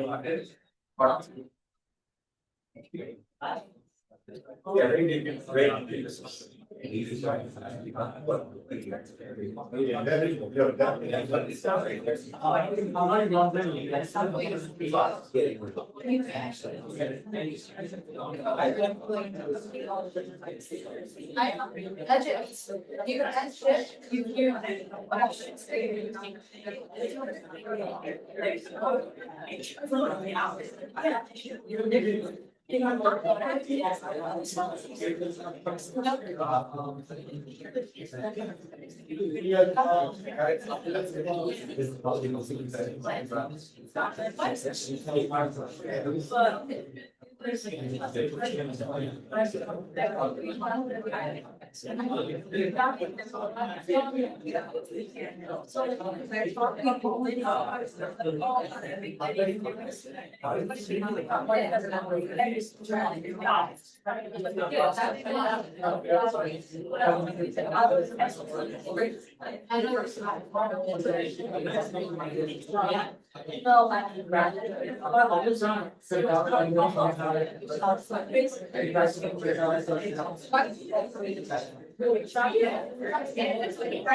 That's not right. Which it's like they for this part.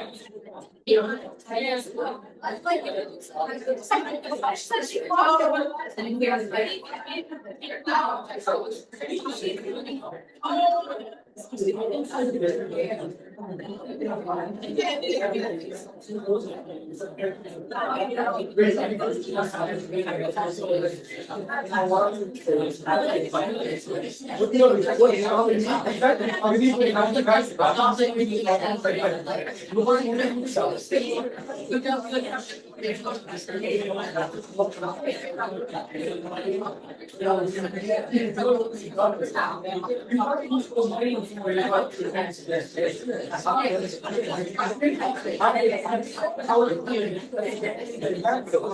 like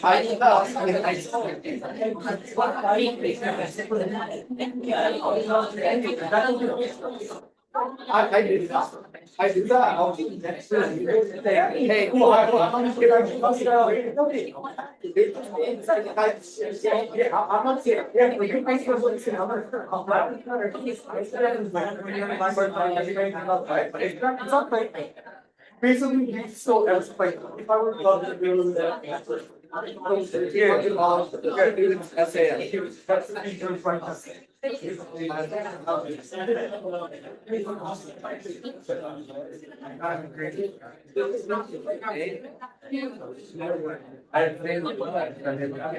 but the thing is, yeah, exactly. The thing is, we just pick something that's like now every club can get away with it and they can just plug this out. But any club like tries like this, they don't know what happened in Senate. Why do the same thing? Yeah. No, I'm telling you, like, we're doing it, doesn't matter. Everyone's the first one to say, like, how this, they're gonna use it,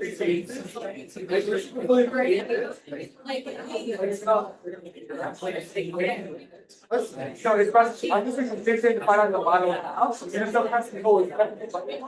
And you see what it's like, you get it, you let it get away with it, you don't get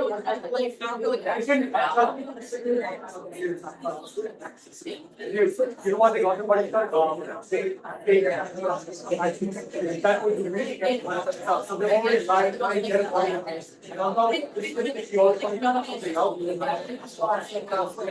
so it's like it's also the kind of still like first now I've done like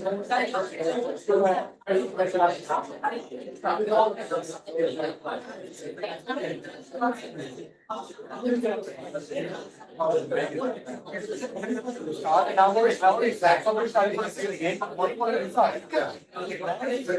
Why people that say it's not that they're doing money and that way. I would do it. I was like how much I wanted to go to the club for actually use one and use that as a club. I was like just give it away.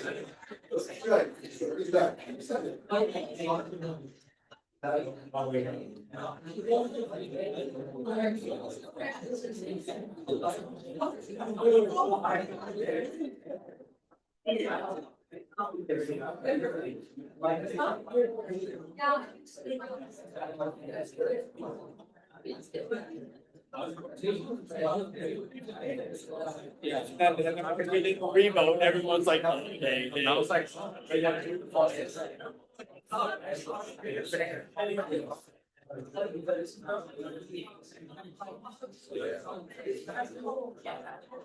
Yeah.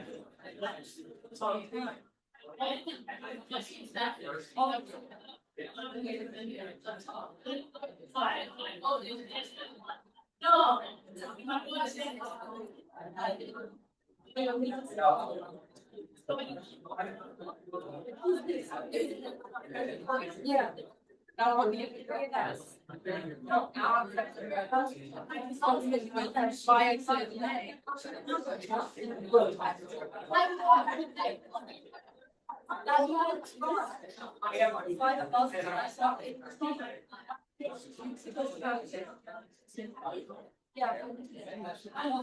have to go. Twice. None of them have access. Oh. Sit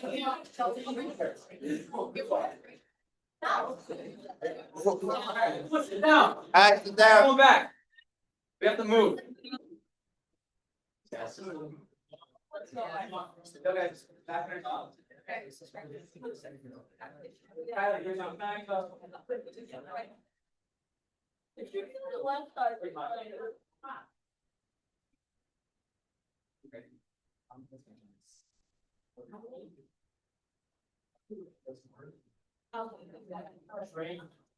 Does everyone sit down? Are we missing anybody? Oh, get out. Are we missing people? Okay, we should probably go. Whatever. It's just here. You went to the washroom. That's okay. Okay, you guys can talk back in. We're gonna get started again. Okay, probably have, we definitely. Okay. Okay, settle down. Does anyone remember where we left off with the weed grant? No, it's like halfway through it. Let's do it. Let's go back. Okay. Does anyone have any points? Actually, we'll loosen open. Is Renal No, here? it's not here. She's not here. Well, we have a big light show, thankfully. Oh. So. Lauren. Yeah, I can go through it. Yeah, Lauren, get up. Okay. Refresh us again on the weed grants. So, It's important. Beach Grant is like money, we're basically getting refunded from student life / SEA for host weekend and evening events on campus. We give this money to clubs on campus who want to host these events, and so this is basically outlining the sources of it. It's 100K grant pool that right now specifically for only like events on campus, but that's kind of been up here to see. This is not SNH money, we don't have to get money from the university. Student life, yeah. No, not even like that, from the university, from the, it's not, well, I don't think it's important. It's not, well, no, it's not too much money, we don't have that money. Okay. It was not saying it as. So. Because we No, yes, but I'm saying like, it's not, we don't have $12 that we're like giving to you all that have not paying. It's Yeah. pretty squid, the money from students is not too nice money. It's the stipulation. Yes. Yeah. And the only stipulation for its use is that it must support weekend and evening life. Yeah, wait, which money do we want to consider that are coming from? The university. University, we need to specifically refund the university on money we intended for food. Is that what? Is back to the bylaws. Section 1 basically is the setting up the weed grant. SEA has approval over the event, so the club has to be approved by SEA. Additionally, funds cannot be distributed for SEA approved to the event. So basically, you have to be like on SB engaged, right? They also can't receive more than 3 grants per academic year and is limited to 2 week grants in a single semester. This is the same as event grants, so this is no different than event grants. Most of this language is just stripped from the regular grant user, so just very typical. Also has applied for week grant for the week related event, same thing. You can see the unfunded RSOs, regardless of funding status, will apply to the budget grant committee, same thing as all event grants. So 5 and 6 are grant now. We have been informed by SEA and all committee that 5, they don't really want there anymore, but they just added it. Anything highlighted in yellow is something SEA just added. So, we can ignore 5, but basically saying SEA final approval is these all decisions, and they will be coming to review and discussion regarding applications. We changed that will to May initially because, will is very strong language and we don't want it to be kind of like lost, and 6 also slightly contradicts it. So 6 is SEA will review and give recommendation for people for requested expenditures prior to budget grant committee meetings, and the president at budget grant committee will depend on the nature of the request. So that kind of contradicted by a little bit, like the if they may be present if they need to, / if they will be. So from what we can tell, like they don't care about 5 anymore, we can give it a 5. So if anyone wants to just slash it in a suggestion, like feel free to do that now. It's not slashed yet because that's not how legislative did it, but anyone here can do it right now. Following on, Article 2 is brand new. This basically outlines outlines like what this event grant can be used on. So it can be used on food and beverage, entertainment services, decor and ambiance, and USG services. This is basically typical of like events. This is what events usually use. So, if anyone has any idea of what else could be used in an event that's not included in this, or if the event grant should be included less than this, you can give an opinion. We kind of talked about something like that, but yeah. So then, following factors would be considered eligibility. Once again, this stuff is all the same as in the like event grant bylaws. This is typical of grants, except for if the event begins or ends after ends on or after 6 p.m. on weekday or on weekend, Friday 12 p.m. to Sunday 11:59. Please don't argue about this. We did it a lot last year, so no one touched that. Cost event plan if the club needs money, if USG has available funds to appropriate, typical stuff. Then SCA did want to make addition, the priority for considering a week grant to be given to our folks that haven't yet applied for one. This we decided to strike, mostly because this is not how USG does things. Event grants and grants general have always been first come, first served. If you applied for something else, you get priority. So that's why we strike this, because it's not how USG does things. We also had concerns that this could make things confusing. How long do we wait this even never like club needs someone who hasn't applied yet? So it's just easiest that it's always first come, first served. But if there's any question about that, feel free to speak up. Ourselves may receive to maximum of 4,500. That is typical of event grants. Promotions funded by a week grant must have the student activity student standard. Let's not talk about that.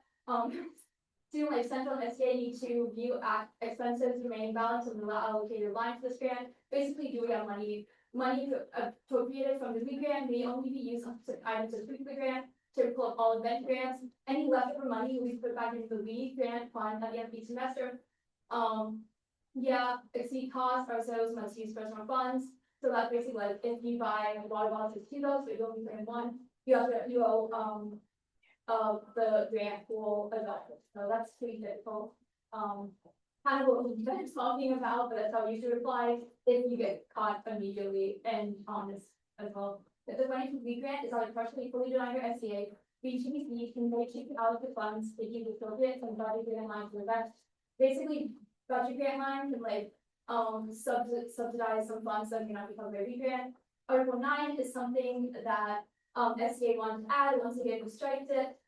Basically, I can like not really meeting the strike, I'm sure you guys can, but essentially like when other grant pools reduce to nothing, the week grant can be used to supplement. So the week grant can be used for travel funds for I'm getting named it, but basically like big club inventory purchases. Asset grants, What's it called? or not?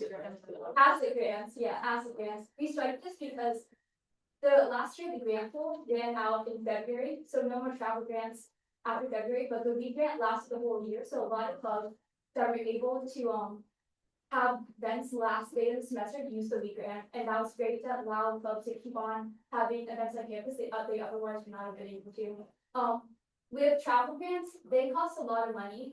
Travel grants take up and reduce funds really quick. So in budget, we thought it would be best to keep the week grant just for events on campus, so we can have events that can be funded by line budget throughout the whole year long.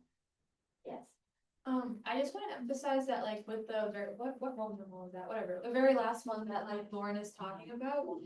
If we do keep it in, it essentially deteriorates the very like point of the week grant. The point of the week grant is to keep people at home base. And again, to like diversify the experiences on campus, especially during like nightlife and weekends. So if you do keep that in and then allocate it towards travel, which can seem, you know, a little glamorous, wow, so every student's like leaving outside and going here and there and whatnot, it does completely kind of remind the very purpose of the grant itself. And at that point. Any questions, comments? Effectively, this is establishing the week grant line. Okay, this is why we want to do this early. We want to do this actually during the summer, because then now, as soon as we enact it, that's as soon as clubs can access it. Okay, any questions with regard to the edits or anything for Lauren or our legislature? Questions about this one, including beverage changes, different ambiance and USG services allowed, no questions about that. 9, we talked about the West grant last year, affecting its travel. Any opinions?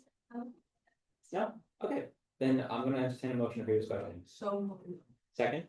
Seconded by Senator Ashman. Okay, I don't think anyone has to leave the room for this one. So, Tahir, did you want me to do it or? Technically Bonnie, but. I put you on it. Can I motion now or? If it's already. Oh, yeah, I guess so. Motion to remove number 5 from the weaver. Second. Seconded by Fanner in dissent. Okay, 5 is gone. Oh my god, do I have to change it? Let's change it. You got it. Okay, cool. Motion for questioning? Anyone? Some moves, any seconds again? Someone second. Second by Mahmoud. Okay, we're voting. Okay, I to enact this, nay not to, abstain. If you have any conflict of interest or you're confused. And I ask if you're any of you confused, ask me. Okay, perfect. Okay, I'll go down the list. I don't have the list. I'm gonna go into this, okay? Okay, Senator Rotherford. This is making it hard for me. I'm so bad. Yeah, Super Rotherford says aye. What's up?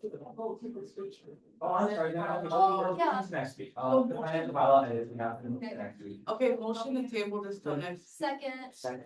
Motion for Bonnie to send out the required email to everyone, so we can vote on it next week. Okay, we'll talk about this next week. I forgot. Whenever we have financial bylaw amendments like these, they take 2 weeks to actually get through. Okay, so we table it to the next time. Okay, holler at us if you have any problems with it. This is good because we can move on. Oh my god, what does it have next? Ooh, PPT elections. Okay, this is fun. Okay, so for those of you that don't know, the PPT, and this is in the Constitution, so I recommend that all of you kind of check it out. The PPT is a position that had I been absent, had I been sick, you guys would take the role as the chair of Senate meeting. Okay. I don't know, usually this position goes to just people that have a lot of passion for the role and people that can do well leading groups of senators and chairing this. Okay, so I'm looking for anyone that wants to self-nominate or nominate someone else. Please raise your card and I'll call on you, and then we'll move. Oh my god, your role. UA Vice President Durali. I would like to nominate Laura Panathinaikis. Do you accept? Yeah, I accept. You're on right now. Okay, anyone want to self-nominate or nominate other people? Anyone? Senator James? I would like to nominate myself. Senator James in there. Anyone else want to nominate Senator Ithakar? I'd like to nominate myself. Senator, are you still having raised hand for it? Anyone else would like to nominate anyone else or self-nominate for the position? Going once, going twice. Okay, these are our 3 candidates. Okay, so I'm gonna ask that you guys all leave the room. What you'll have is, sorry? A minute. It's 2 minutes. Oh. So 2 minutes to present and talk about your pitch. 2 minutes for questions from the senators with regard to the position. And then we're just gonna have a cool vote, okay? So you guys get out. Oh, no. Thanks, it's Sally. And also this meeting. Thanks for the information I had. So helpful. Just get out. Just get out first. I want to tell them a little bit about that. Let's open up the Constitution. Okay, this might be new to a bunch of you. Just keep it quick with it. USG. Constitution.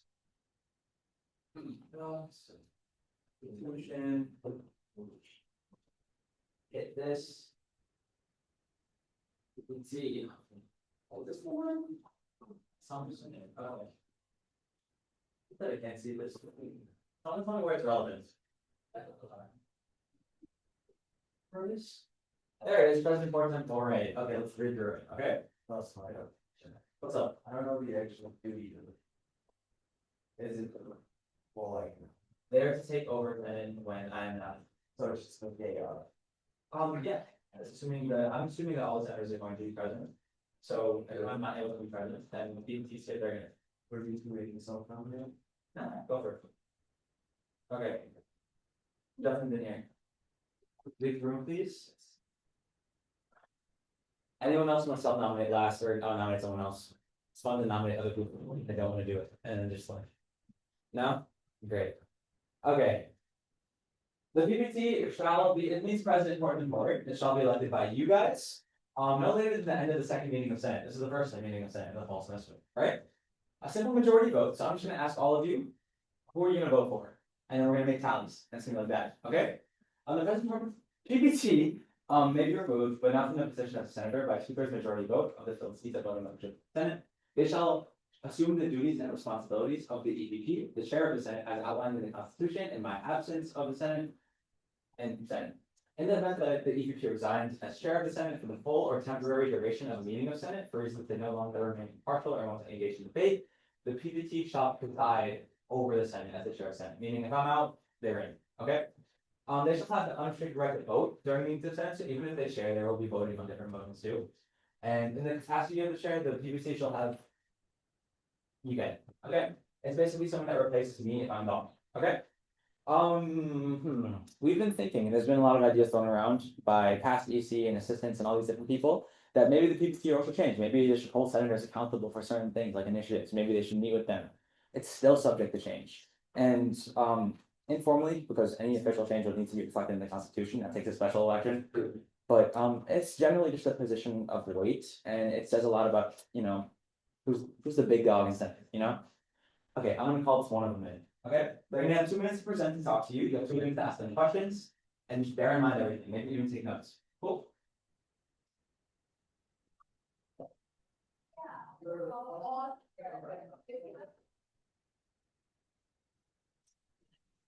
Sorry, I just figured out this.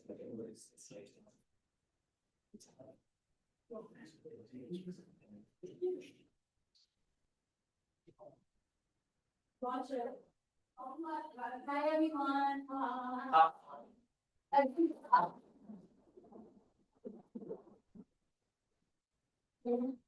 Okay, well, let me just. That's not mine. Let me get you in the clock. You can talk. Okay?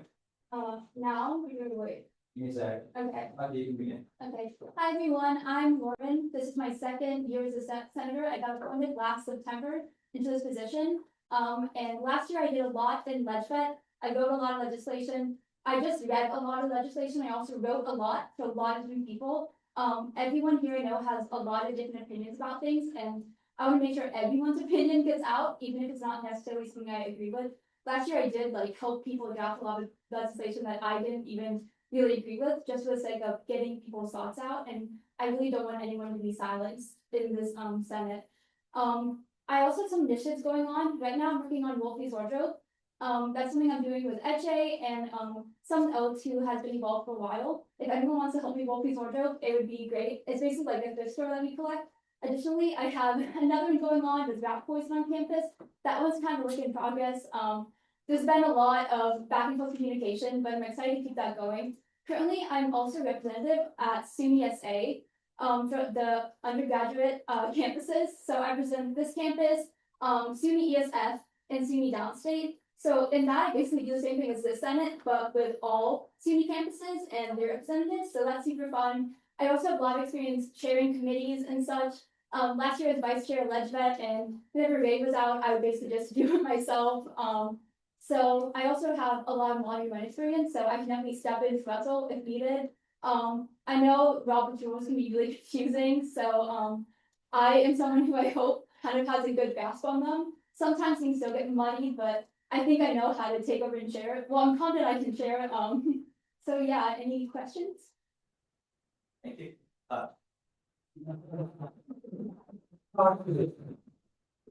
Okay. Smash, you have another 17 seconds of question time. Any questions for Lauren? Come on. Anything. It'd be anything, guys.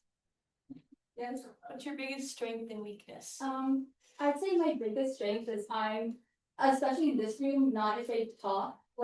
Even if I think I sound stupid, I still will. And that might be my biggest weakness is that I talk. But on a serious note, I think my biggest weakness would be a lot of the times I get too shy to do anything, but I feel like when I'm in Senate, I don't feel that way at all. So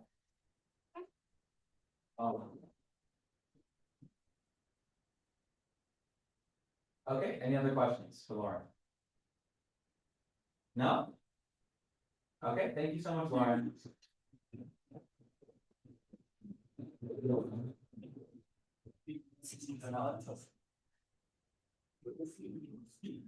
Guys, this is Bonnie's. Okay.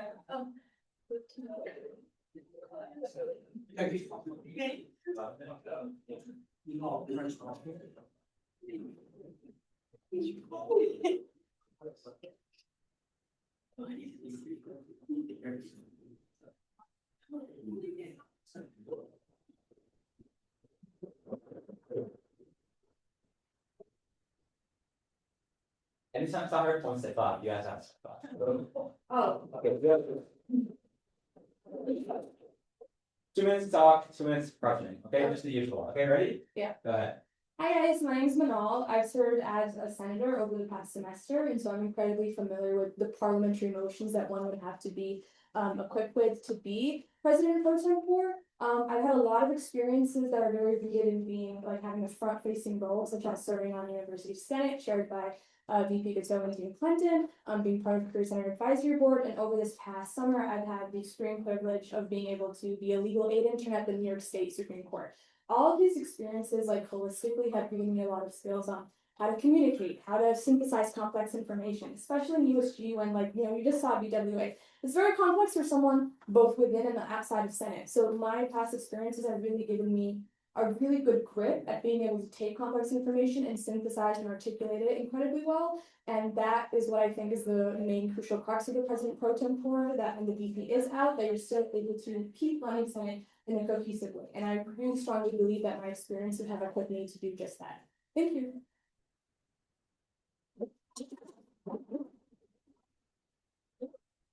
Any questions? Any questions? From Manal. I love to, yeah, it's fine, like. I don't wanna ask similar questions, it's okay if you like. Not saying, you know. Any questions? What is your biggest strength and weakness? Oh, come on. What? Biggest strength. I think I'm very good at articulating very well. Like I'm a political science and economics major, and a huge part of what I do is research, and you know, being able to take something again that's very incredibly nuanced and conveying that so it doesn't appear black and white, I would say is a really good strength of mine. A weakness is because I'm a political science and economics major, I really am really passionate about policy, and that really made me very interested in USG. But sometimes what that does, you know, it can make you a little biased towards one side or the other, where you prioritize sympathy over consistent legislation or the other way around. And that's something that I am working on. So. Any other questions from Manal? We're good? Thanks, guys.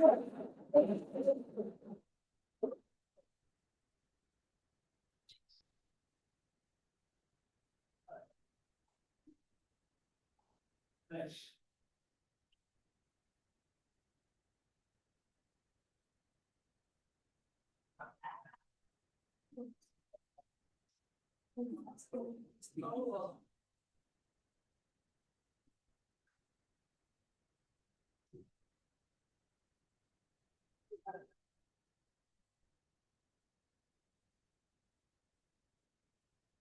Okay, you get 2 minutes to talk and you have 2 minutes to question.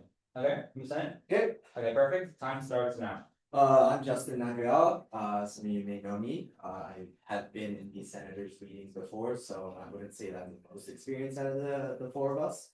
But I have a little bit of experience. I think where I come in is I come in with a new set of fresh eyes. I've always looked in from the outside in, so maybe I've seen stuff that maybe USG might be blind to. Not necessarily it's to their fault, but it might be to opinions about how clubs feel and whatnot. Why I feel like I'm good for this position is because of my time management. Student athlete, I manage both classes and hockey practices. Since we are a club, we are not really obligated to have that education flexibility with how the athletics clubs does it. So I'm not only stressed at that, but I'm also the president of the ice hockey club. So not only am I under the stress of doing all of the responsibilities, so I have to excel both on and off the ice and on the books. So that is why I believe I'm good for this fit. Thank you.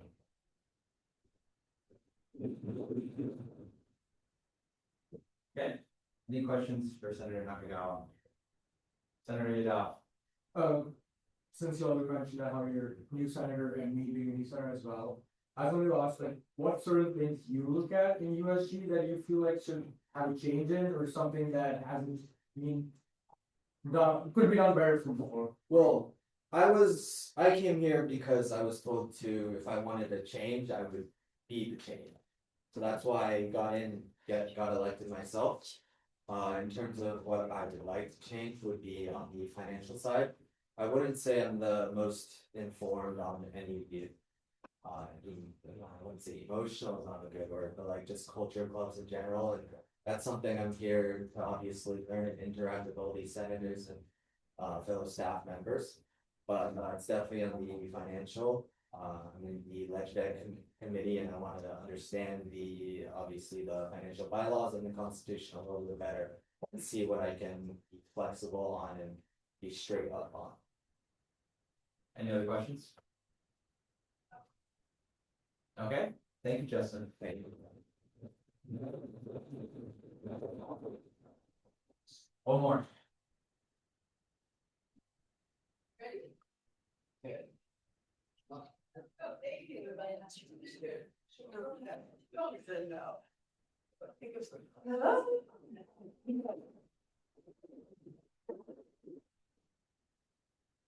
Okay, so as usual, 2 minutes to speak and 2 minutes for questions. Okay? Okay. Whenever I'm ready, right? Whenever you start. Okay, hi guys. My name is Caitlin. If you guys don't know me, I'm a biology and sociology double major. I'm a junior, and I'm happy to be here with you guys. So you may be wondering, why do I want this role, right? I think I'm equipped for the role because the role, you need to be a leader, right? You need leadership for this role to be able to command the room, right? And I think I can do that. And I would say I'm the type of person who is able to communicate whatever needs to be communicated in an effective way, right? So I will be able to get everybody to understand what's going on, make sure they're on time with things. If, let's say Russell's not here, I'll be able to make sure that everything runs smoothly and we're doing what we need to do, right? To help the students, help ourselves, and etc. I don't know if I should be saying anything else. Maybe if I get questions, that might help me. So if anybody has questions, please let me know. And thank you guys. Whatever you mentioned is basically what the role is. Yeah. So I feel like the other candidates as well told us the same thing, like, oh, we're here to command the room, or we'll help you communicate, which is why I think all of us did get elected to begin with. Correct. So what is the difference? Like, how are you unique in terms of that? Because I think you just listed the criteria of position again. I think when it comes to commanding a room, you have to be like sociable, right? A lot of people, they can command a room, right? But they're not sociable, interactive, right? And that's what makes me stand out from the other candidates, in my opinion. Oh. Yes. Any other people have any questions? Yes. What would you consider prior experience with So I have been a senator for a year, so I know the ins and outs, and of course, I would still be learning as we are because it's a new year, new person in charge. So I think my role in being in Senate already is a great help towards how Senate runs. So I would be able to know what to say, what not to say, what to do, and etc. You have thoughts? Yeah. So this question, yeah, and said you're really so like on top of being a good leader, you're social as well, so that you can communicate with people. Considering the job of a PPT in this time will also make sure that the meetings do run on time schedules, because at the end of the day, us sitting here and discussing anything, and if you're spending too much time with it, you're actually taking money out of the SAF technically, so how are you gonna manage that? So I think in the first place, everyone needs to be on the same page and be communicated, like understand what's going on. So I think if I'm essentially telling everybody what's going on and getting everybody to share their thoughts, I think that would make things run smoothly. And when we're on the same page, that wouldn't lead to the continuous problems of everybody saying the same thing and us going in circles, right? That would essentially help save speed more time or save money in your case, if you think so. That's it. Anybody else? Concerns for me? Anything? No? It's okay, you got, what, 30 seconds, anybody? Please? Please? Okay.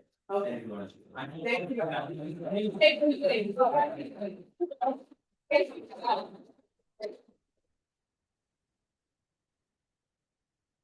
Are they all, we'll come back in now. No, Yeah. I'll let you know. Thank you. Okay, guys, now we'll be going into a formal discussion period, as you might expect, and then we're going to motion back, and we're gonna pick someone, okay? So anyone have any comments? Tell me you have comments. Senator Yadal. Like, content specific guidance needs to point out for everyone. I personally feel someone who's selected for this role should be someone, I mean, they should be having leadership skills, but we do get the fact that all people elected to Senate itself, we would have certain leaderships, like, skill set of leadership, so that's why they're here, but also the fact that they need to be really, they need to be really precise with what they want to get done and know how to get it done, because at the end of the day, as pointed out earlier, whatever we discussed here and the time we use here all ends up taking the money out of the SAF. So it should be someone who focuses on what needs to be done rather than just rather than like knows when to cut people off. I know that seems rude, but should know when to cut people off, cut discussion off, and go on to the next part of the agenda. So I think we should all also notice that. Keep that in mind when we elect someone. Senator Alpha. I think that we should all keep in mind that this role is a role that requires experience. It's a role that you need to understand what is going on. You need to really know Robert's rules. You need to understand how to run Senate. And so I just urge you all to keep that in mind when you're voting for APT. Anyone else have any comments? Okay, I don't think, not to make you guys go anyway, but like, you can mention specific candidates. Like, yeah, you don't have to just be like, oh, I prefer a candidate that has, yeah, you can be like, oh yeah, this person has these strengths, this person has this strengths, you know? I'm gonna go to you, live on, Senator, no, VP of Commerce, Rajput. I think something that's important in EBC is something that we did for last year as well, is someone who's very well versed in our governing documents. And like the whole process of legislation, how to make consent for how to get it approved, what we need for it to get approved, where it goes after it gets approved. And I do think Senator Fanter is super well versed in that. She has a bunch of experience in Ledged. She's been in Ledged since she became senator, which was, last May or whatever. We in the fall or no, the spring, we went to SUNY SA. She came fully prepared. She knew exactly what was on the agenda. So she goes that extra step, and she has her stuff together. She really does. So Lauren, if you guys want to consider. That's obviously. Anyone else have any comments? Senator Ahmad. I feel like out of the 4 candidates, there were 3 of them who were there in the summer senate, and I attended all those meetings as well because I was on the summer senate as well. And I did observe that Senator Fanner knew a lot about everything. So especially when it came to budgeting and everything, all the vocabulary that she used, you could tell she's very well versed with it. And also before the meeting started, I had a small conversation with her and it just looked like she knew what she's doing and what she's talking about. So I feel like she's well fit for it, and I believe she was also part of the legislative committee at some point. She is part of that. Right, yeah. So I feel like she would be best fit for this position as well. Senator Al-Baki. I'd like to echo what was said about Senator Fanter as well. I personally also went to SUNY SA with her. And I also saw her run for the DJI position in SUNY SA, and she is first of all phenomenal speaker. She knows legislation in and out. She knows Robert's rules in and out, as she said before. I think she'd be a phenomenal candidate for the APT. Okay, any finishing comments? Senator Davis. I've worked with her last year as well for the event too. And even this year, Like, I feel like, obviously, I do all the comments as such, because of her knowledge and everything, and on top of that, she's always helpful with people, if you have any doubts, questions. Go up to her, she'll always help you out with that. So I feel that's an added advantage for PPT, so that, any one of the questions can approach the PPT more easily, as long as if the PPT seems more open and friendly, so that's the word advantage as well. Okay. Nothing else? Nothing else. Okay, there's no motions to be made here, right? We just kind of go to a vote, right? EJ? Would we go into a motion here, or do we just go into just a formal vote? Because I don't know if there is a motion to pick a candidate, I guess. Okay, so I'm gonna entertain a motion to pick a candidate. Like typically what will happen is basically you go around the room, everyone votes, and if there's a clear majority after the first vote, we move to the person with the least, and then we get the vote. Okay, so we're gonna do that. Okay, so I'm gonna go around and we'll figure that out. I think I'm gonna go around this time just because we're missing some people. Yeah. Okay, Senator Rothberg. Senator Banner. Okay. Senator Amina. Senator Fenton. Sorry, Senator Mahmoud. Senator Mabel. Senator Kamen. Senator Dunn. Senator Iftikhar. Senator Ahmed. Senator Fenner. Senator Al-Faki. Senator Fanner. Okay. Senator Smith. Senator Fannin. Senator Arai. Senator Bentley. Senator Barkay. Senator Simpson. Senator James. Senator DiNapoli. Senator Fanter. Senator Goldsmith. Senator Fanner. Senator Yadav. Senator Flannery. And Senator Buja. Senator Fanner. Okay, we've chosen Lauren. Okay, can we erase this? We really need to erase it. I think this is the eraser now. Yeah.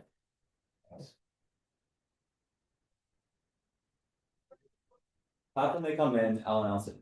Okay, let's be nice to everyone. I lost PPT twice last year.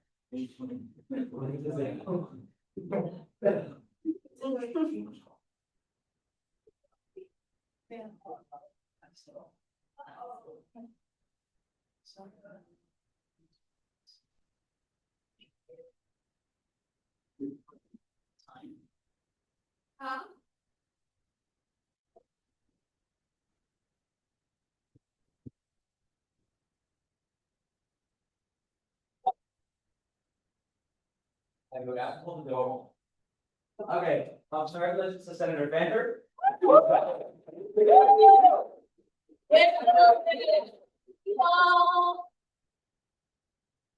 Oh God, we got time, let's do I believe next on the agenda was the ASA rep, right?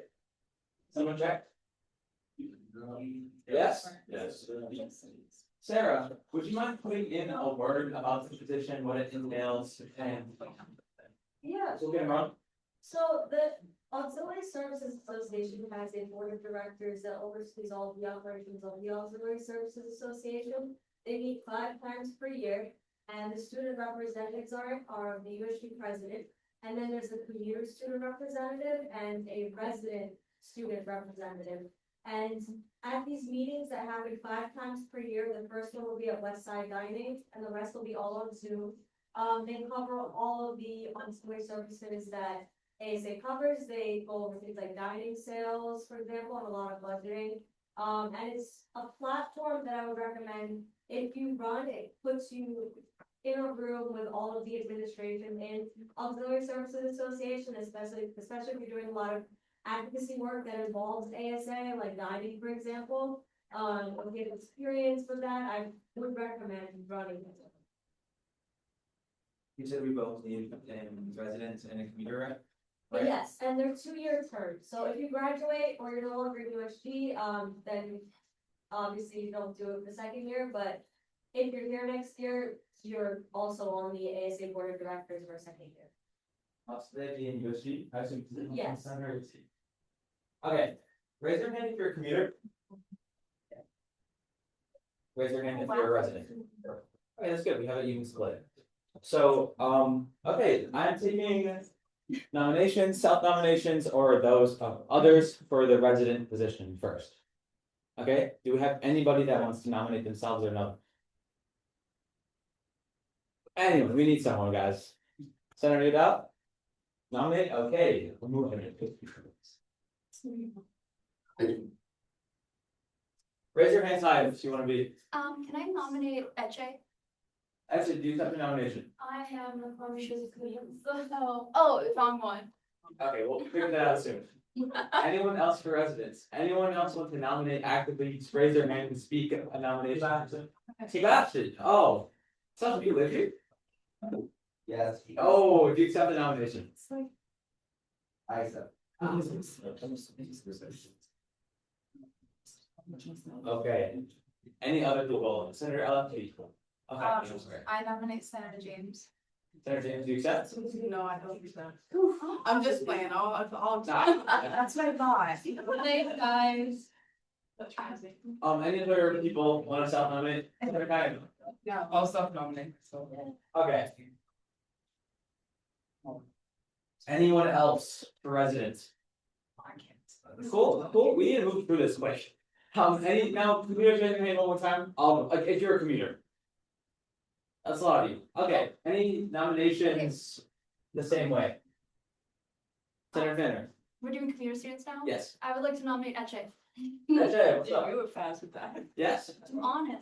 Oh, okay, great. Okay, anyone else have any, President Del Rudy? I would like to nominate Senator Rutherford for USG. You accept? Let's get it, okay, great. Anyone else for commuter students? Oh, I'm sorry, Lionel, I'd like to nominate. you accept? Okay. It's cool because you see him fly, right? Anyway, so, anyone else? No? Okay, these are our people. Do we want to do residents first or commuters? Commuters. Commuters. We know more about them, so it should be. Right? Yeah, yes, he just got nominated. Before I go on, no more nominations, right? No more? Okay. Okay, Durali, Rothbard, and Motiwala, get out.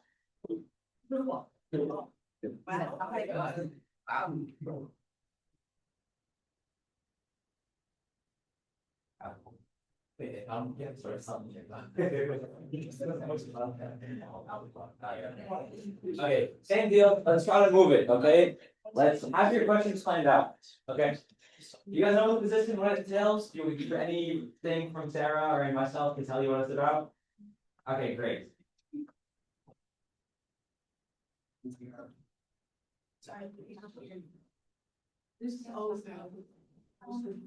So that's what the job that you would go. Oh, that's what I use just.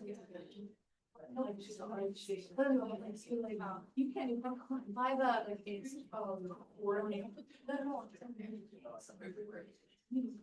What's up?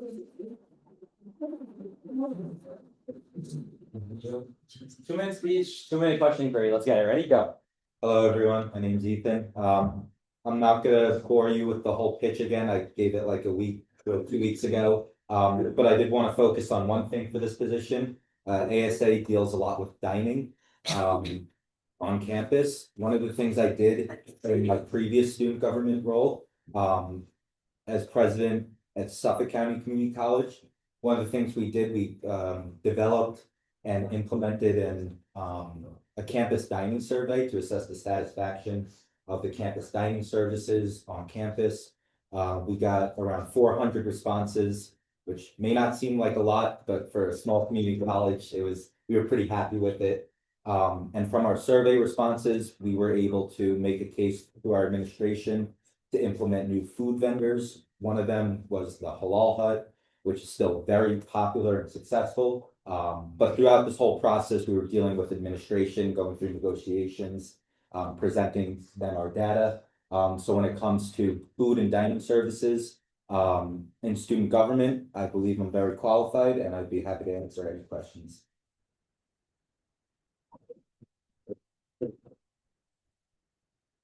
Questions, anybody? No questions, okay, perfect.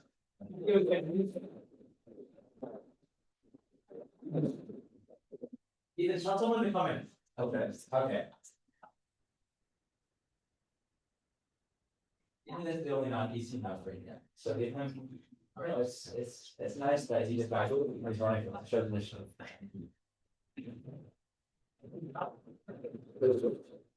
Hi, everyone. Thank you for giving me your time. I'm Tahir. I am the VP of Clubs and Orgs. So I was the commuter rep for I was the CSA rep for USG last year. I was elected to that position. As a senator, I did not hold back on criticisms, even though people did hate me a lot for it. But, people who were here last year can attest. But I think that skill is really important for me to critique ASA, especially because the massive role that they play in our university's operations. I think they definitely need student representation and students being vocal in that committee is something that they desperately need. I am a commuter. I know the struggles of commuting. I use a lot of ASA services. Despite me being a commuter, I have eaten a lot on campus, so I know the food situation, and I know the meal plan situation, and I know how stuff works. And in that sense, I think I am a good voice to voice out my concerns and to make good judgments about in the meeting for the students to make sure that students get the most out of ASA as they should. Yeah, I definitely think that I'm capable, not to take away anything from the colleagues who are outside, but I really appreciate it if you guys give a vote. Thank you very much for your time, and I'd be happy to answer any questions. Questions? You select them. Okay. Well, you have 2 minutes to think of one. What's something you think you could complain about? You're so good at being a contribution. Thank you. So recently, I've started going to different places to eat on campus. I used to stick to the SAC, but timings for the SAC food court are the first thing that I would complain about. They're not open on the weekends. Basically they drive people to be in their dorms and drive people away from the center of campus because they don't have dining options open during the during the weekends, and they close at 7 or 6, I guess. And that's so early. People still have classes at the time, and I feel like people should be able to get dinner at the SAC because it's a central location, especially for commuters.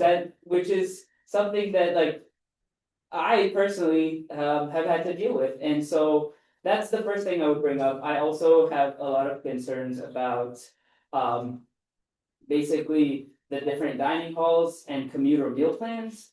I've tried to get one, but they've never made it worth it for me to be able to get a commuter meal plan. And so that's the main thing that I would talk about.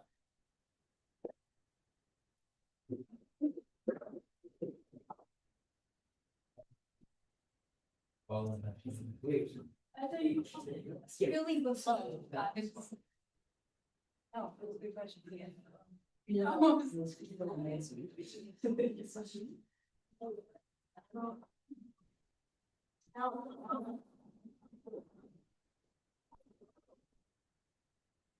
Whenever you start, I'll count. Okay, so shall I start now? Yeah.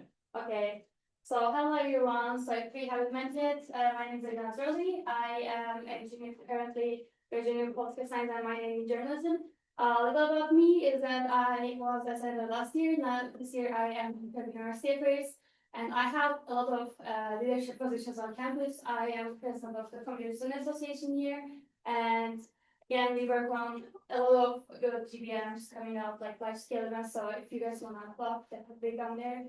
And again, I am part of the Pre-Law Society, USEC Club, and these are the clubs that I'm involved with. And as in my current role as the VP of the United State Affairs, I am working on a lot of interesting stuff. And I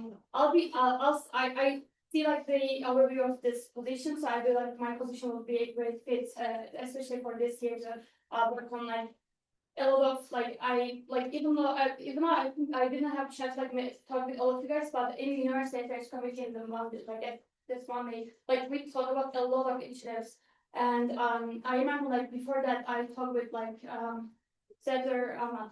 So she had like a lot of good options about like dining options we have, and I like east side and west side dining. So yeah, I feel like I can contribute to this role like really well, and yeah, like if you guys have any questions, I will be glad to like answer those.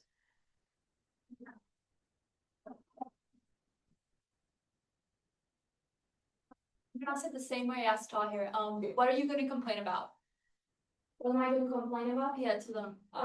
Probably like we have not that much like food options available, especially like I think we just talked about this, but like again like a lot of food options. We did like a whole maybe you just remember from last year like Google from going on, and we work on this one, and it's in my office currently, so we'll definitely work on that much again. I know a lot of senators are interested in bringing a lot of ideas and specifically about like in Safe Park. So I would like to hear those from you guys, but definitely like the food restrictions on dining halls. Yeah. You mentioned you have a lot of leadership positions, which again, I'm aware of as well. And you're the president of the Career Student Association. Why do you want this position as well when you're already in charge of so many different ones?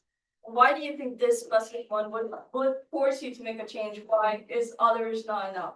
I feel like this is like specifically with the ASA, so I feel like this is really different than like the positions I have with like SCA and USG. So I know like my position like being a personal assistant really plays an important role in hearing more community students like any ideas coming from them, any like concerns that we are hearing like even in our GBMs.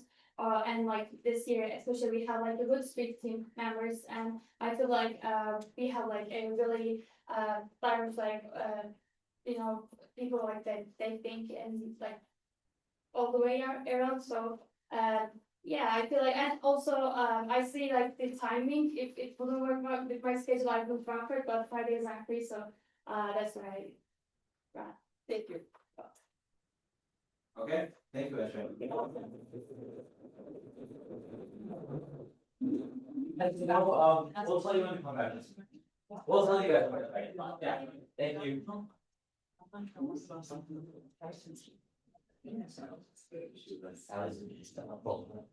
Alright, guys, let's stop. Any comments? One. Senator Ahmed.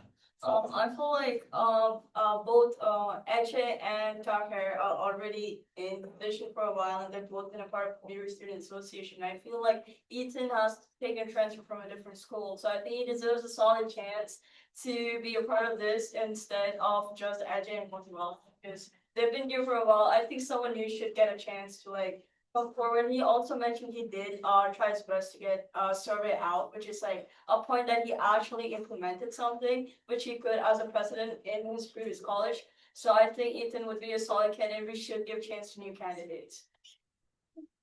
Senator Simpson, I'd like to continue on that, just, you know, the other, second, summer Senate, we had a chance to listen to him speak. His resume kept going, student government, and all the things he accomplished at a school in a higher position like this, the highest position we could possibly have it too, and I think that just shows, with also that he's coming in willing to do something, new school, new everything, we may not understand 100% exactly, the dining situation at the max that other candidates have, but we have the resume built up with that, what he's accomplished now, and I think it just goes to show that kind of the character that he is bringing to the table. Senator Finn. Speak on Tahir, and he lives around 10-ish minutes bike ride from campus. He sometimes comes to this campus at like 8 a.m. and he will stay until like 11 p.m. I don't think there's any commuter who's on campus as much as he is. Like he generally is always here, and he lives off campus. He lives with family. I think he has a very interesting experience that like a lot of commuters can relate to, while also having it like amplify. I really think he would know what to bring up and how to bring it up. And he's been here a long time. Any last comments? I think we should, go ahead. I'm just gonna quickly echo on some of the other senators said.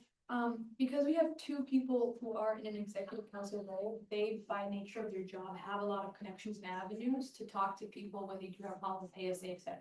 And I always think one of the main mission goals of USG is to get as many students within within governance and leadership as possible, and because it only occupies one of those spaces, I think that. Okay. Spinner and then let's go, guys. So we have another looking at And I just wanted to speak on HA too. She's really passionate for everything she does. And she has a lot of experience advocating for like you guys a lot of the time. She's done it many times in the past. I just want everyone here to also consider the fact that some people who we're voting on have like a lot of experience, not only with the topic, but also with advocating for people about it, who have like made change here at Stonesburg already. Yeah. Okay. Sarah? I do just want to add, they're all very experienced in their own ways, but I really do think that Ethan would bring something valuable to the table because he understands how the Auxiliary Services Association works, especially at another campus, and he could bring that set of knowledge, not just on dining, but on the other policies that Auxiliary Services Association covers. Okay. Let's vote. Okay, I'll go around. Are you good at Ashita for this? Okay, I'll go around starting with Senator Nakagawa. What do you got? Tyler? Okay, Senator Minute. Senator Mahmood. Senator Murtaugh. No. Sorry. Tyler. Yes. Tyler. My bad. Thank you. Senator Mabel. Senator Ethan. Senator Kyman. Can I come back to you? Senator Iftikhar. Senator Dunn. Ethan. Senator Ahmed. Senator Rockford. You guys need to be consistent. Senator Al-Faki. Senator Rockford. Senator James. Ethan. Senator Smith. Senator Arai. Ethan. Senator Barnett. Wrong. Yeah. Rocker. Or Adam. Senator Simpson. Senator Rockford. Senator DiNapoli. Senator Rockford. Senator Goldsmith. Senator Rockford. Senator Yadav. Senator Rockford. And Senator Kucha. Senator Rockford. Okay. Oh, Ethan. there's one more left. Wait. One more. Oh, I'm sorry. Senator Guyman. Senator Alright, so, let's erase that. You need like a picture or something? Or first, and then the vice president. Raise your hand if you voted for Tyler. I should see 4 hands. Raise your hand if you voted for Tyler. Mahmood. Okay, curious. Experience that. That's my lady vice president. She's not my best friend, she's the secretary. Girl. The one that we just get. No, You're the service of the absolutely. You mean, no, like, Building. no, I can't know your name. I can't eat white boys.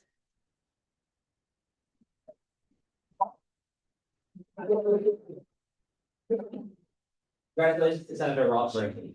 Okay,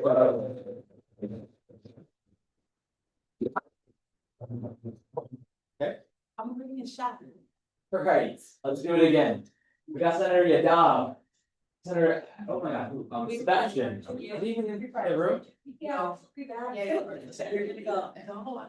Senator James and Senator Kyman. No, wait, I'm already in the student health advisory committee. I feel bad. I want someone else to take care. So you wanna? Yeah, I just said, it's someone else better, you know? I wanna give it to the person who really, you know.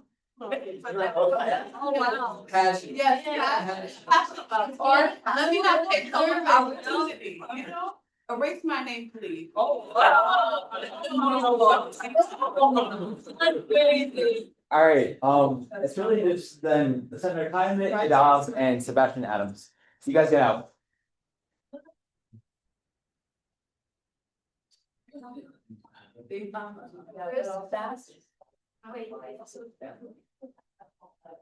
Okay. Do you know where VP Adams went? Bathroom? Lucky. Okay.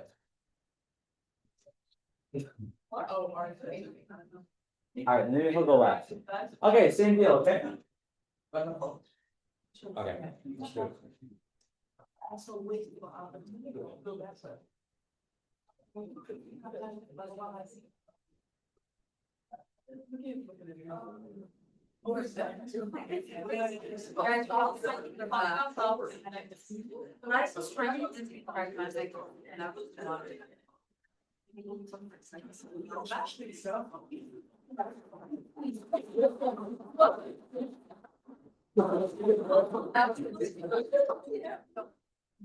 Okay, the usual, you have 2 minutes, you have 2 minutes to get questions answered, okay? Yeah. Perfect, whenever you start, I'll start it off. So hi everyone, my name is Rathak, I'm a first-time senator. The reason of me trying to get to be part of ASA Board of Directors is the fact that there were a few initiatives that I ran with, like that was in my platform statements that people on campus really resonated with, and they're really concerned with ASA as such.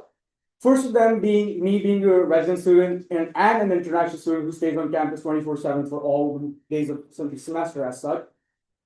Campus dining options are limited in terms of hours, right? So one thing that was really big on campus when I was campaigning was the fact that I wanted to get dining dollars to be used on vending machines. Because all resident halls do have vending machines, but then imagine you see people, and at the end of the semester, we see a lot of people running towards markets and stuff, trying to bulk order food and stuff, because they haven't used their dining dollars as such, right? But only if that was applicable on vending machines, it would make it so much easier for resident students to use vending machines at any point of hour.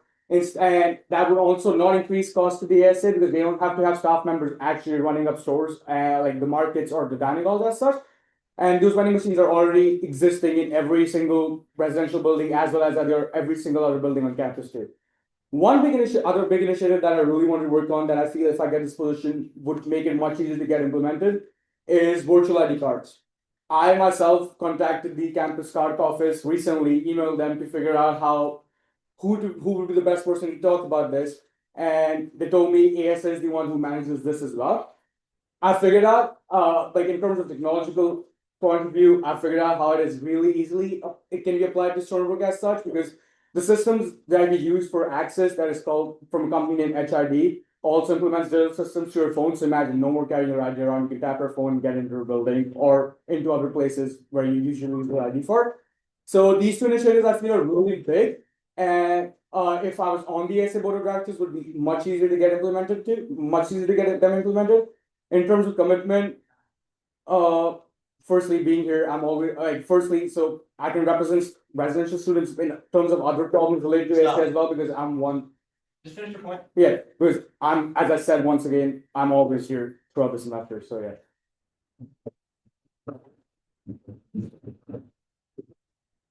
Any questions for Senator Yadav? Senator Alfie. Can you explain the virtual ID thing again? Like how exactly? You said tap your phone? So you know how like to get in, so for residential. Sorry, I'm bad at No, it's completely fine. So for residential students, right, how we use Dapper ID to get into dorms, or even in certain buildings, after access, only certain people are allowed to get in, so they have access on their ID card. You can do it on your phone. So you know how you tap to pay? Just like that, you can use your phone, have your like a digital ID stored in there, a stored digital ID, and you can use it. Yes, exactly, and you can use it everywhere on campus, mostly. So, yeah. Yes, fine. Where do you think live on campus? Route.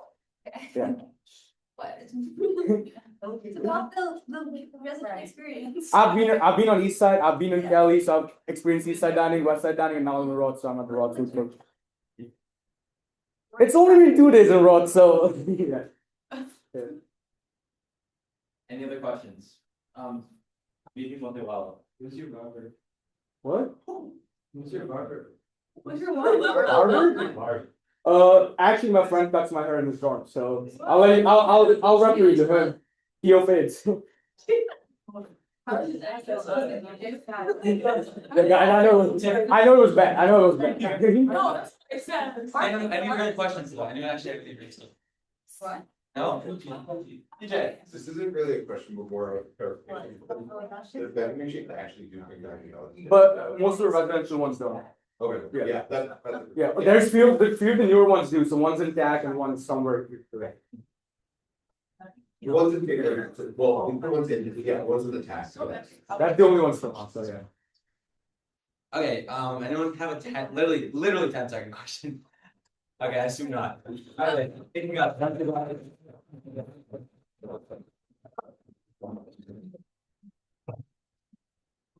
Or? We're gonna get in like stories here. Alright,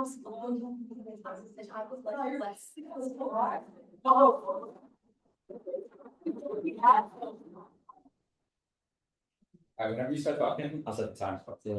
Sorry. Hey guys, you guys are quite a scary bunch. I'll say that first. I'm Sebastian, Vice President of Student Life. So David Sock put me in this role. He put me nominated, and I just want to say I already work very closely with ASA on the student life side, through the campus store and through anything related to prizes or anything that we want to get for sponsorships, regardless related to food trucks and everything. And I feel like in this role, in this seat, if you guys do vote me in, I could definitely bring a lot to the table. I could speak a lot on behalf of a lot of students. I live on campus. I've been here all summer, and if there's one thing, these dining halls, boy, they're not open at all during the summer. And for our international students who live here over the summer who can't leave, I know we have some over here in the Senate. We do. And it's very hard. Dunkin's only open till 3 p.m. That's not cool. So Starbucks is closed all summer. Eastside Dining only opens in July for the summer programs. Be mindful of that. I feel like I could definitely speak on behalf of a lot of people who reside here in the summer, especially for winter sessions as well. And for the fall, I believe 3 years ago, the dining halls used to close at 1 a.m. They don't close at 1 a.m. anymore, and it should change because we are a very active bunch of students. We like going outside at night, and I think, like I said, if you guys put me in there, I could definitely speak a lot. I'm very, very confident, and I do want to build a relationship between USG and ASA. But yeah, that's all I really think about.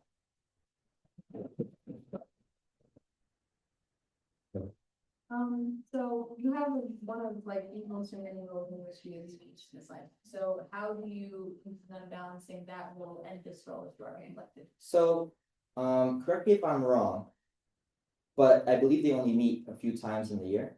Is that correct? So is it semester or year? Year in the year, so I can make time. I believe it's on Fridays. I think that's what Sarah told me. And if it's on Fridays, I can make time. And we meet with the board and so yeah, I can make time. Where do you live on campus and where have you lived on in the past on campus? So freshman year, I lived in Langmuir, far east in Langmuir. Sophomore year, I lived in Cali, Baruch, so at the west. And then this year, I'm back in Chavez with Super. You mentioned you're already very much in close terms with ASA. So why do you think you would need this position as well to be able to get in touch with the ASA since you already have that touch? So it's a good question. So the way ASA operates, from what my knowledge, so just for some background information, I am relatively new to the USG role and USG as a whole, but so far I've done a lot, and I like to say I've done a lot. You know, you guys could agree or disagree, but with ASA specifically, they operate in they're not centralized, if that makes sense. So the campus store operates on its own thing, the dining halls operate on their own things, the food trucks and all of that stuff. And I feel like if you go through different routes with ASA, build relationships with these different administrative people, you can do a lot more than focus on just one specific branch. Any other questions? Okay, thank you, Sebastian.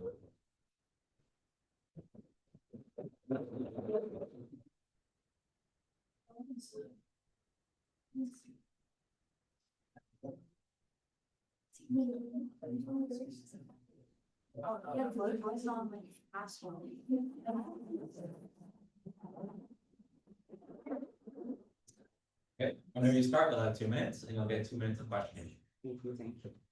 Okay. Hey everyone, my name is Kian, meet. For most of you, I feel like you might not know me. And I hopefully throughout the year, we'll make more of a presence within USG and maybe possibly ASI BOD if I'm lucky. But I'm here tonight as RHA senator. So I'm the president of the Residence Hall Association. And last year I was the vice president of the Residence Hall Association. And I've been a resident since like my freshman year, I'm a junior right now. So as the president, I do already have a platform with, you know, resident students. And I, like no shade to the president before me, but I didn't realize that as student leaders, we had like so much power to actually like initiate and enact change. And something I want to make a purpose of this year is to use the platform that I'm provided as a student leader to actually, you know, have initiatives. So I want to kind of like bridge ASA and RHA to, you know, get feedback from my residents and communicate ASA through like RHA, if that makes sense, because I want my like residence hall association and like residents on campus to be more than just like, oh, Stony Brook, let's make it home. We actually have the power for like advocacy, and I feel like we don't use it in the way that it can be used.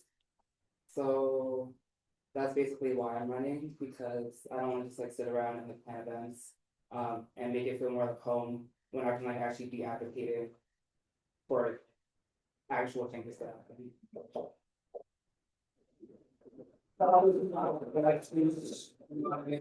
Informal clothes, I was a joke with Where did you live on campus currently and where have you lived in the past? So I lived in Irving my freshman year, and I lived in Lauderburg, and then now I live in Chavez. I don't know if there's like a follow-up question. Oh, no, Out of curiosity, yes. It's like, do you have any initiatives that you want to share that you will focus on in this role? Yeah, so this specific role, I guess, would be like dining, and anything else they could provide to resident students. What's it called? Like, for example, they updated West, and something I heard about West is that the way they updated it decreased the amount of seating. So it doesn't promote like actually staying, which defeats the whole purpose of it. You know, and also a lot of complaints have been about like halal options, where if we have, you know, people who need halal options, it's like I think we should actually try to make that happen rather than just like letting them complain. We open up like 2 stores, you know, one of them closes at like 9 o'clock, and it's like where else are they gonna go? So I would focus on like dining, obviously, because that's a big one that ASA focuses on.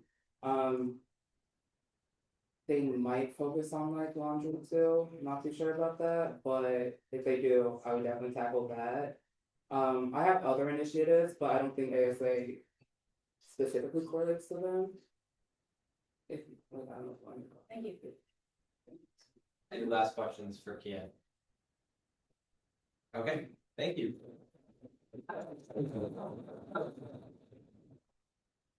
Is that the last of them? Okay, so just stay out there until we call. Okay, any words from any of you? I feel like both Vice President Adams and RHA Senator yeah, what? Yeah, my bad. Both of them have been speaking on the same topic, and I feel like they still have enough power to make the change they wish to. But I feel like I was very impressed with Senator Yadav's statement more, because despite him not being at a position like that, he still tried to reach out and make personal efforts, trying to get in touch, and figuring out how virtual card system could be implemented on campus and a bunch of other things. So I think he did his best to go out of his way to come up with something really unique and helpful. So I feel like Senator Yadav definitely deserves this more than anyone else. I'm sure both of them are very capable, which is why they're at their positions that they are. But I feel like Senator Yadav definitely deserves this one of these. Senator Isabel. I just want to voice on behalf of Gotik, he's really passionate about like what he does and like as someone who's known him, he's always just so enthusiastic about whatever he's talking about, like whether it's in USG or like outside, literally something that he's doing personally, so like I would feel really confident that when he's communicating and voicing his concerns that his like passion and enthusiasm is sincere. Anyone else? Senator Pinner and then Mayo. I also wanted to speak in support of Senator Yadav. Like, not to be like this, but the other two people live in Chavez currently, which is one of the nicest places on campus. Well, he's still in Roth community, which is still a pretty nice place to live, but definitely has an experience that is a lot like a lot of residents on campus have. And I think because of that, he'd be better equipped to advocate on behalf of all students, since he's living in not as nice as the dorm. They live in other. Yeah. Still live in there. That's, I just wanted to emphasize that Senator Yadav is an international student, so he is on campus for most of the breaks. So he can speak on the dining hall hours during those times and like SAC being closed, especially on the weekends, because he can't technically go home. So I feel like he kind of suffers from that a lot. So I just wanted to emphasize that. Okay, quickly Senator LP and. Okay, I just wanted to point out that VP Adams has lived on at multiple places on this campus. I think he said Langmuir, which is on the east side, the far east side. He said Kelly, and then he also said Chavez. So thank you. So it's a very diverse experience in each. I personally have lived in Langmuir, Mendelssohn, and Tubman, and I can tell you that it's really diverse, and I really value someone who brings the perspective of multiple areas on campus. As an RA, I really think that, you know, that perspective really matters. Living there is really different than just hearing about it. Yeah. President Alberti. I do just want to point out that, Auxiliary Services Association is not just about the dining concerns. The reason that we have representatives as USG is because we need some sort of fiscal oversight over ASA, because we work with them in such a capacity, and we contract our fiscal agent and bookkeeper through Auxiliary Services Association. So this is why we have voting seats partially, not just to represent and oversee those auxiliary services, but to have fiscal oversight over ASA. And Sebastian has deep understanding, working in EC and seeing the relationship we have with ASA to speak up about concerns and rebuild our relationship. And he works with them in such a strong capacity for student life operations, for sponsorships. I really think that he would be a very strong candidate, not just for dining and, you know, not just as an EOP student being here all year round. But I have to vouch for VP Adams. Anyone else have any comments? No? Okay, let's get to a vote. Okay, same deal, stuff, so we're gonna move around. Senator Rothberg. Adams. Senator Nakagawa. Yellow.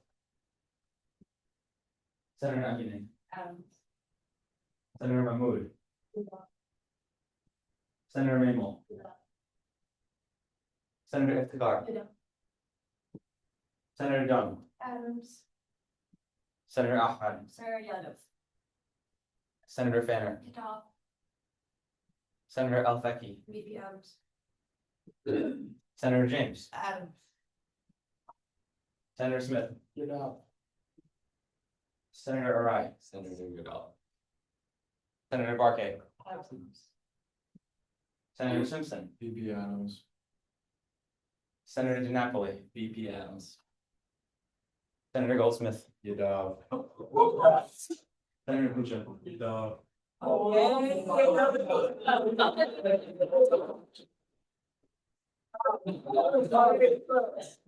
Regular business. You got it? Thank you. Okay, half of everyone's here, guys.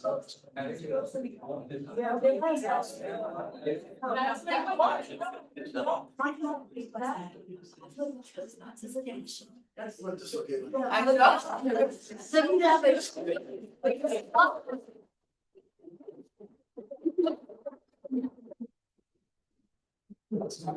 Congratulations to Senator Yadav.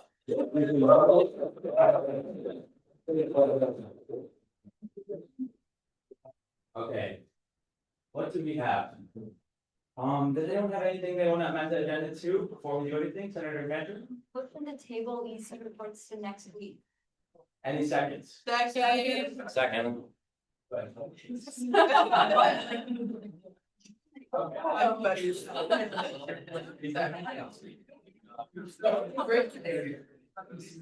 Okay, then quickly, I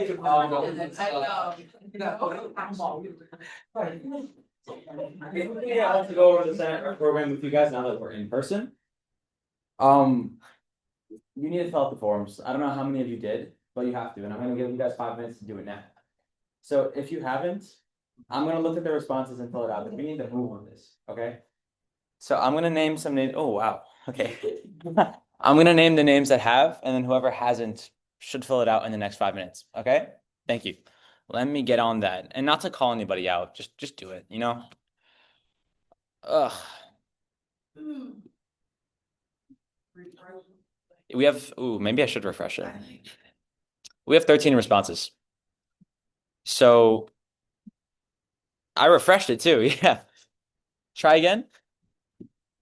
Second time the charm. Third. It was ready to go. I was gonna say. No, actually,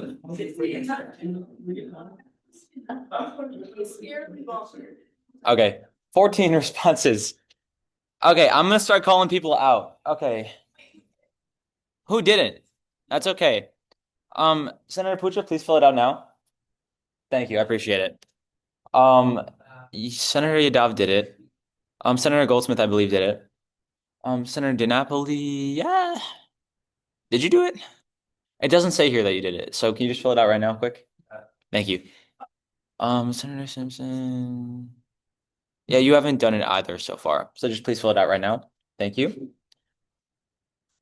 Senator Barkay, please do it right now. Thank you. And I don't know.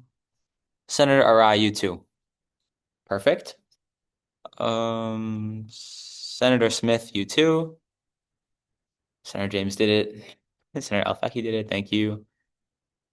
I know you did. Thanks, Lauren. Senator Ahmed, I don't see anything. So can you please fill it out right now? You got it? Okay. Senator Dunn, you filled it out. Thank you. Senator Iftikhar, you did. Senator Kaimet, you did. Senator Maimel did, I think, maybe. Senator Mahmood, did you do it? You did do it. Senator Amene, you did it? I don't see it. Oh, can you? Oh, so you're doing it right now? Thank you. Senator Nakagawa, I think you did it, right? You just finished? Perfect. And Senator Rothberg, did you do it? Perfect. Okay. So I'll give it like 3 minutes. These are just what clubs are you interested in overseeing? And the only rules is if you're EC of any of these clubs, you can't oversee them. Okay. If you're a member, perfect. Yeah, I encourage it, you know? These are just people that we're gonna have oversight on, people that we can talk to, people you're gonna have to get comfortable with. Say BWA is outside and we're voting on them. Someone that represents them will go outside, shake their hands, say, hey, look, we're here for you and I know your struggles, you know? So it doesn't seem like we're so far away from them. Okay? I hope I refresh and there's like a million more responses. Okay, I ask that you all do tonight or else I'll spam your inboxes, okay?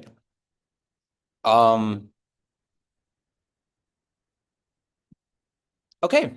We're going to move on to announcements, okay? Announcements. We have Senate retreat on the 6th of September. That's not this Saturday, but it's next Saturday. Okay? This runs from, you got the invite on calendar. I'm sure all of you know, right? This is an event so all of you can get very acquainted with Senate. It's just so that we can formally introduce ourselves to each other. There's a lot of team bonding exercises. There's a lot of things of those sort. So it's a really good time, and we're gonna get professional headshots taken so it can go on the website. Okay? So dress well. Okay, dress as you'd want. I know a lot of people bring suits. I wear a suit. What? Men need ties. Where would you like? But I'd recommend something formal. What? I'll bring in some ties for you guys. All the men like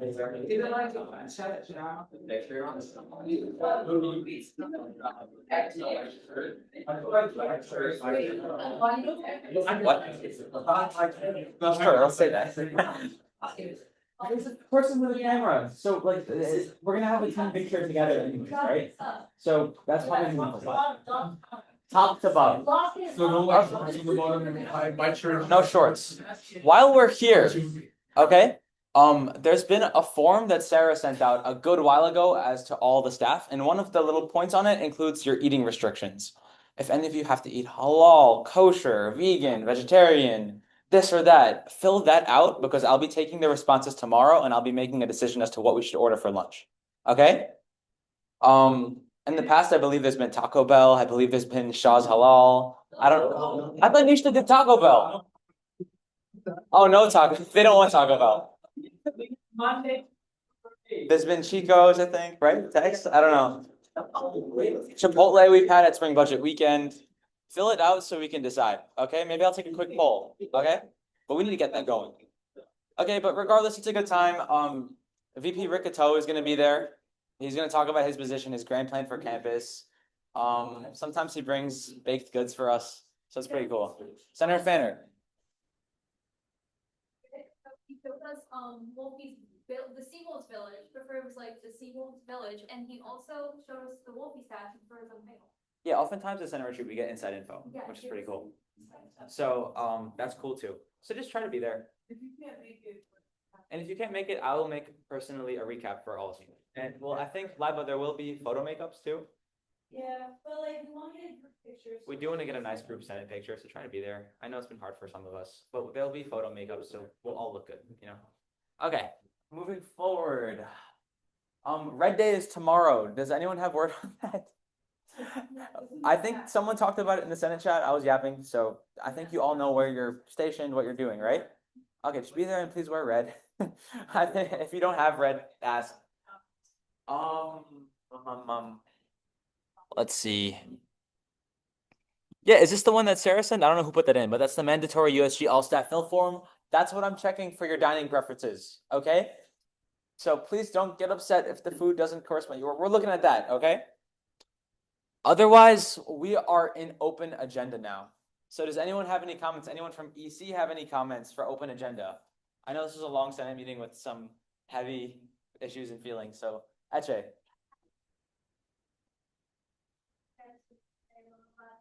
Please like speaking or candidates like sending on these application form. It's really great opportunity.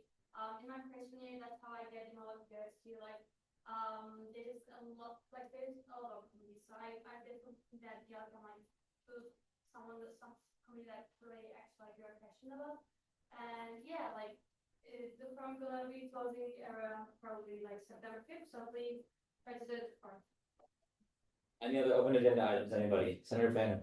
Wolfie's Wardrobe, we're hosting an event. We don't need many people to staff it. And I understand the chat, but overall, Wolfie's Wardrobe, we also need people to help like sort the clothes and organize behind the scenes. That stuff would be like all volunteers. So if you're interested in like helping out, like let me know. And I'll add you to a group chat. Quickly, Senator, if you guys okay. SEA Director Marula. Hello, Shameless Clubs for Finance that SCA is hosting this weekend. So after Red Day, which will be popping out. Wait, were you going to go? So yeah, so we are hosting School of Soap City, that's the 4 o'clock, with a bunch of boards, so the pretty wet and wild time. We're having a weird cold front.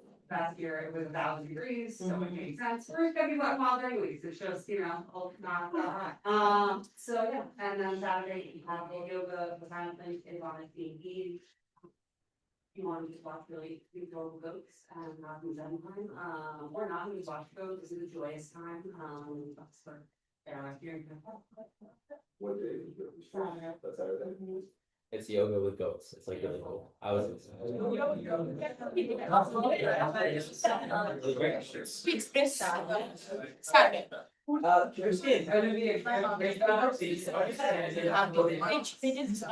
What is it? The yoga. Saturday. This Saturday. Yeah. This Saturday. Guys, quiet down. We're almost done. Quiet down. As you might know, I'm doing a closet, which is a lending program, for materials and supplies to all kinds of clubs. To sort of save on costs. I need volunteers to help me, sort of inventory and organize the thing. So if you're interested, just send me a chat and we'll probably do it this or next weekend. Wait, next weekend is 7th, maybe before or after that, but, yeah. So if you're interested, just let me know, alright? Okay, anyone else have anything for open agenda that they wanna tell people about? Anyone get out of here? Okay, so I'm gonna entertain a motion to, did you have something? Motion to adjourn the meeting at 10:45. Second, by Senator. Okay, let's adjourn 10:41 PM. Guys, clock out, clock out. Look out, no money. No money for you. Okay? Cut off. Okay, thank you guys so much. Guys, before you leave, please get your stuff. Bring back your name placards to the front because we're gonna be reusing those and fix the tables. I'll help you. Okay? We have to leave the tables the way we came, so we're gonna fix them up, okay? Yeah.